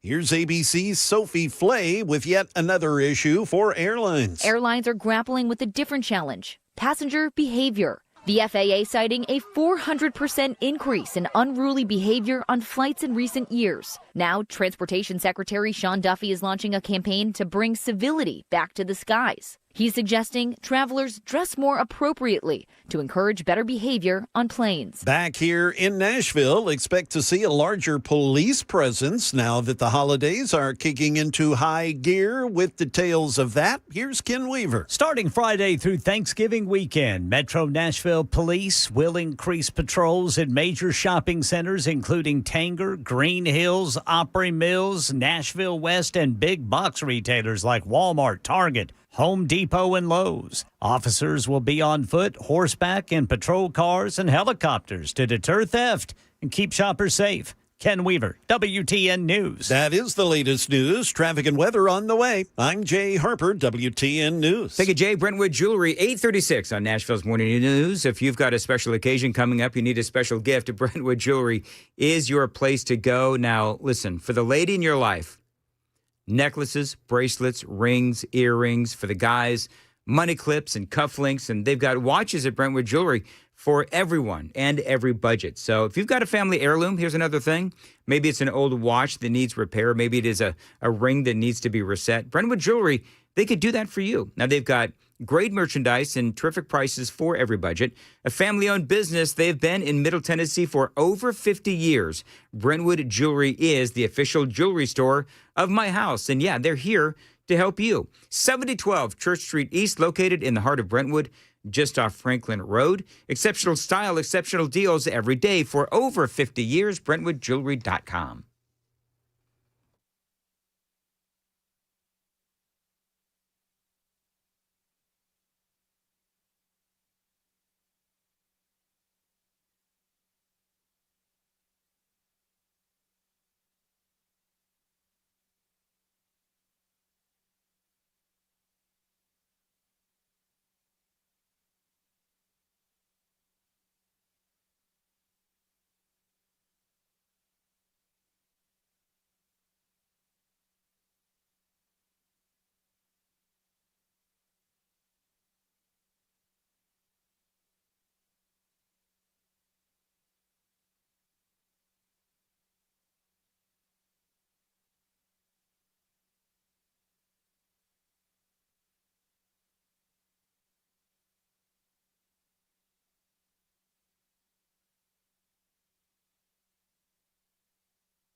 Out in the Lebanon area, some sort of police activity occurring on I-40 eastbound just before exit 239. Other than that, the traffic actually clearing out rather nicely. Yes, we still have The normal delays up at the Trinity Lane area coming down from the north, as well as up in the Goodlettsville area coming down from the south on 65. But again, with schools being out for the break, traffic not all that bad here this morning. We've got your traffic every 10 minutes every morning on Super Talk 99.7 WTN.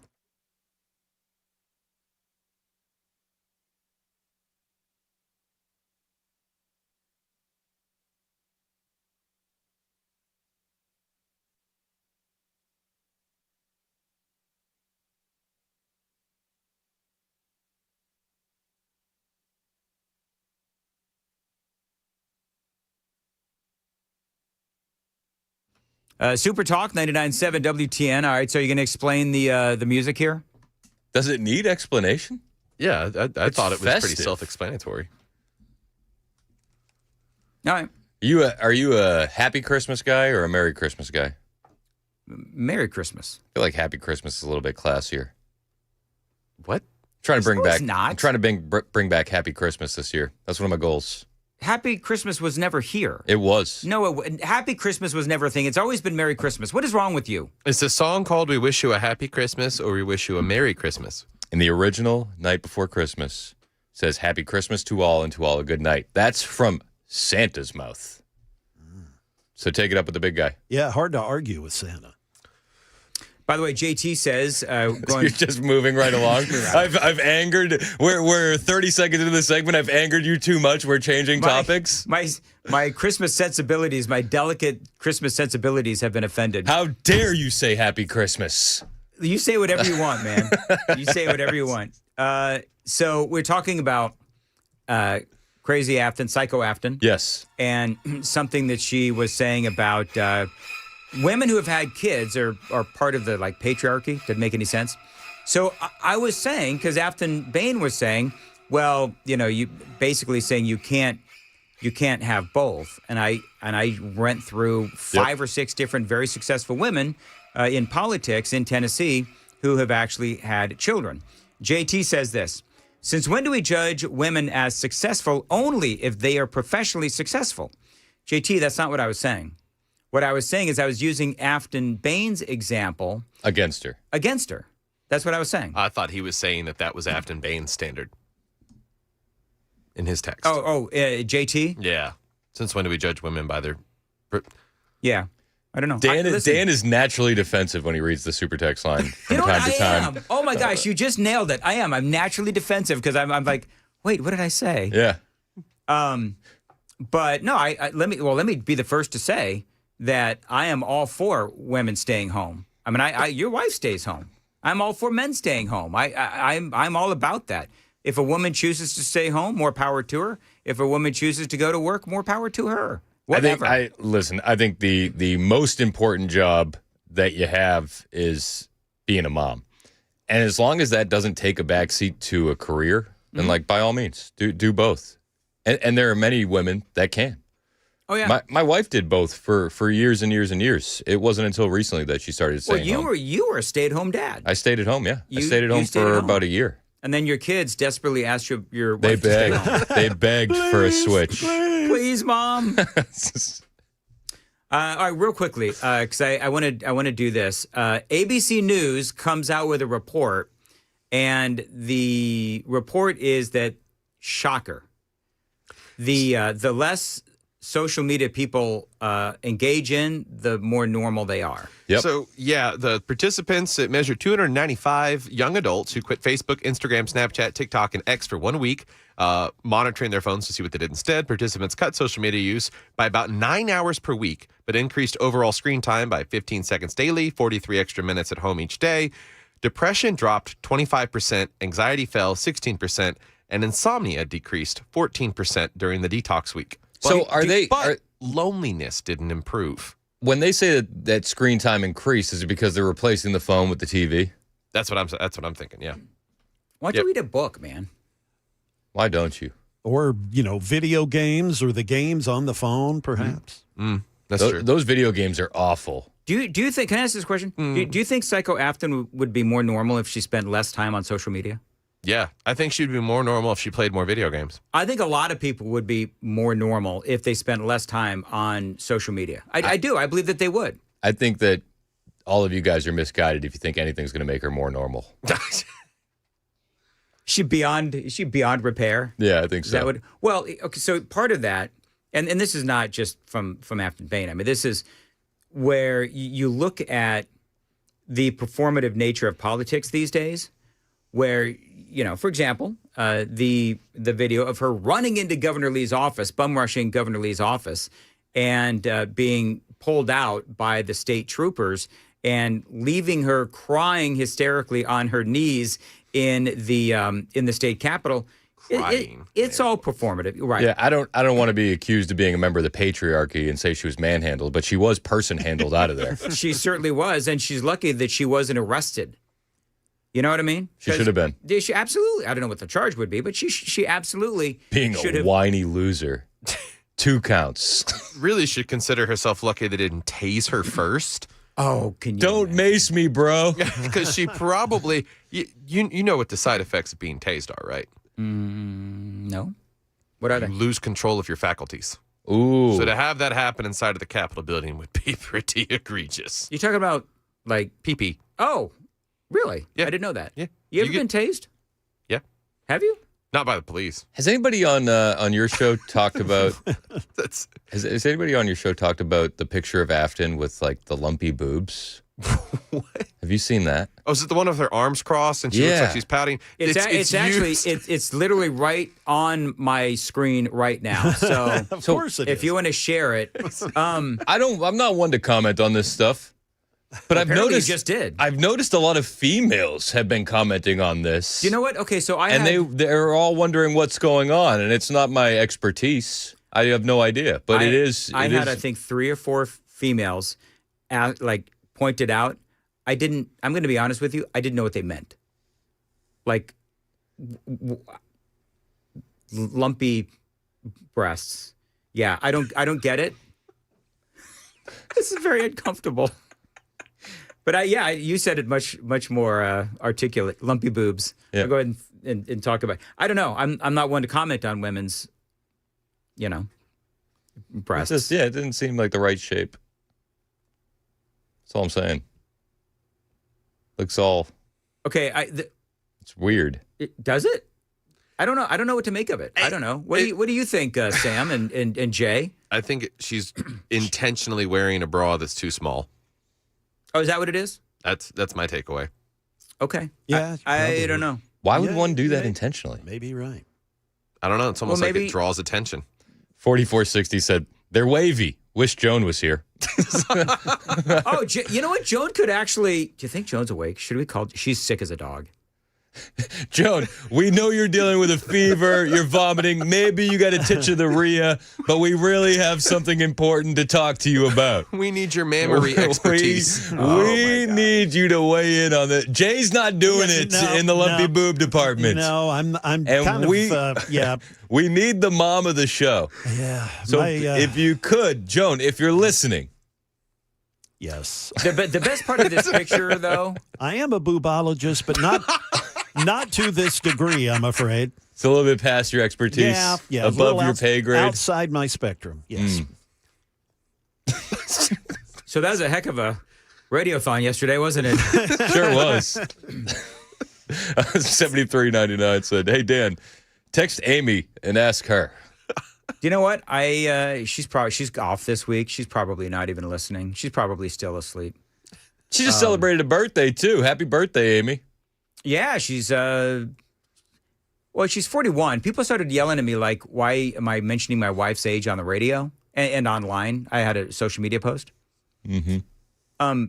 I actually had permission to mention my wife's age. Yeah, she's probably proud of you cleared that with management. With the management of the house. Absolutely. Yes, I did. And she was fine with it. So there you go. That's that patriarchy at work for you. That's exactly right. Those patriarchal Republicans here in the state of Tennessee. Right. Yeah, I don't know what to say about the thing that I would say about that photo, Aftyn Behn. We got to realize people are listening on the radio. So she's got her crossing your arms. She's got her arms crossed, and she looks like an angry third grader. Yep. Like that's why, like, the more that you see videos and you hear her speak and you see these pictures, the phrase "Psycho Aftyn," I mean, it really does.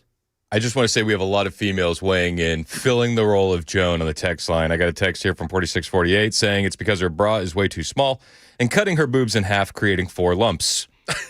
And then she goes on to say, it's a terrible outfit overall. Pants too small, muffin top, and something to do with an Arabian animal. I'm not going to touch that one. Jen in the YouTube chat says she probably doesn't lay her bras flat to dry after washing. That's some insider baseball. Diana texted in and said she's totally stuffing, ... and not well. Stuffing? Stuffing. Like how our beards are considered push-up bras? There's not a Thanksgiving trend. It's just, Okay. You're stuffing the... Okay, so I want to make sure that... Like you're padding the stats. You know what I'm saying? I want everyone to know that my problems with Aftyn Behn are her policies, the things that she has actually said. It's you three that are going down this route, this road of, what did you call them, Chris? What did I say? Lumpy boobs. Yeah, it is Chris Hand. That is I'm going just down that road. no. I'm bringing the conversation online, on air. 4460 said she looks like she's pushing out a silent fart. Oh Lord. Silent but violent. You know what though? The look on her face, that is not a silent look. She is like, I'm going to.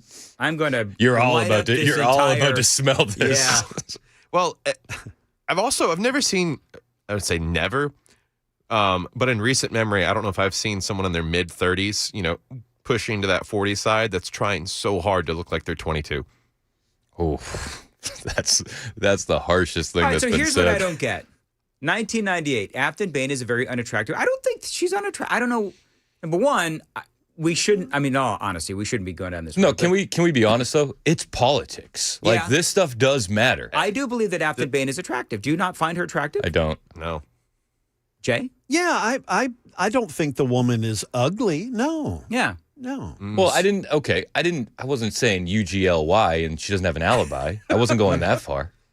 Okay. Well, But I don't think that she's like a supermodel by any stretch of the imagination. No, but I can see where folks would consider her attractive. And here, can I tell you that my struggle, and the struggle is real, is that Tell us, Dan. I've listened to I've heard Aftyn Behn. She has been interviewed with Chad and with Matt Murphy.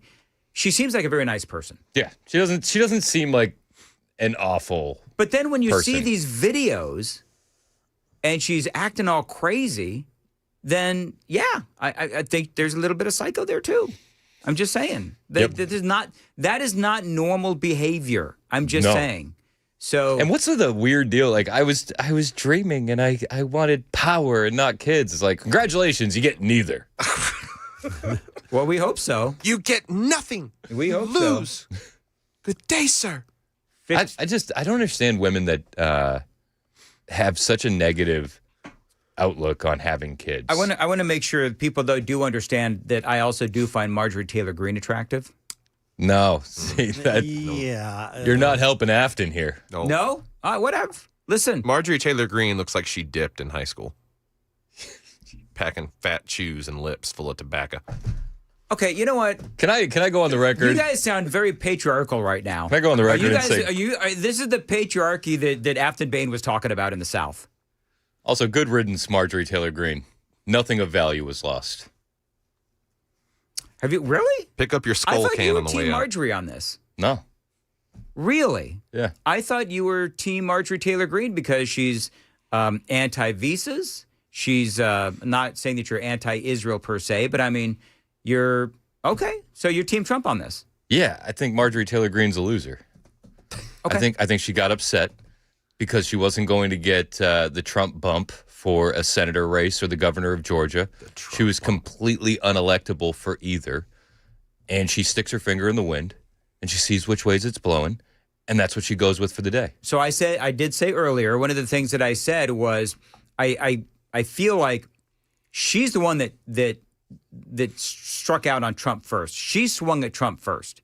And so now everybody's like, oh my gosh, Donald Trump is saying all this about Marjorie Taylor Greene. Also, don't forget that Marjorie Taylor Greene is one of the reasons why Kevin McCarthy stayed our speaker for like an extra year. Yeah, that's true. She struck a deal to save him, to get committees, to raise her profile.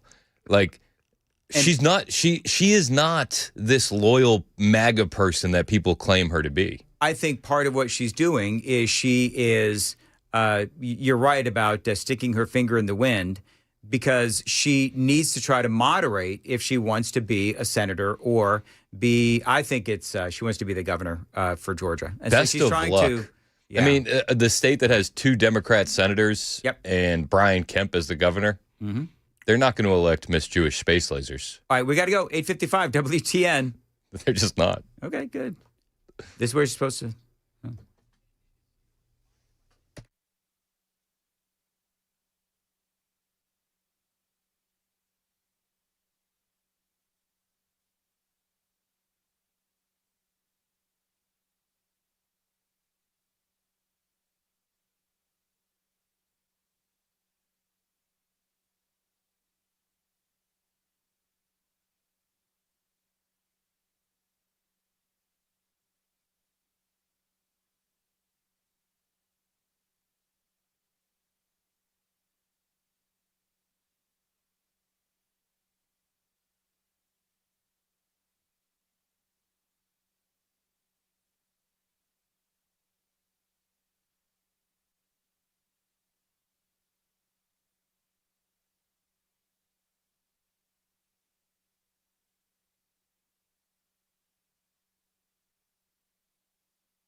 8:59. Nashville's Morning News on Super Talk 99.7 WTN. How come we didn't get a Christmas song there? Because I didn't expect you to be back. Hey, coming up next, the official radio show of the patriarchy.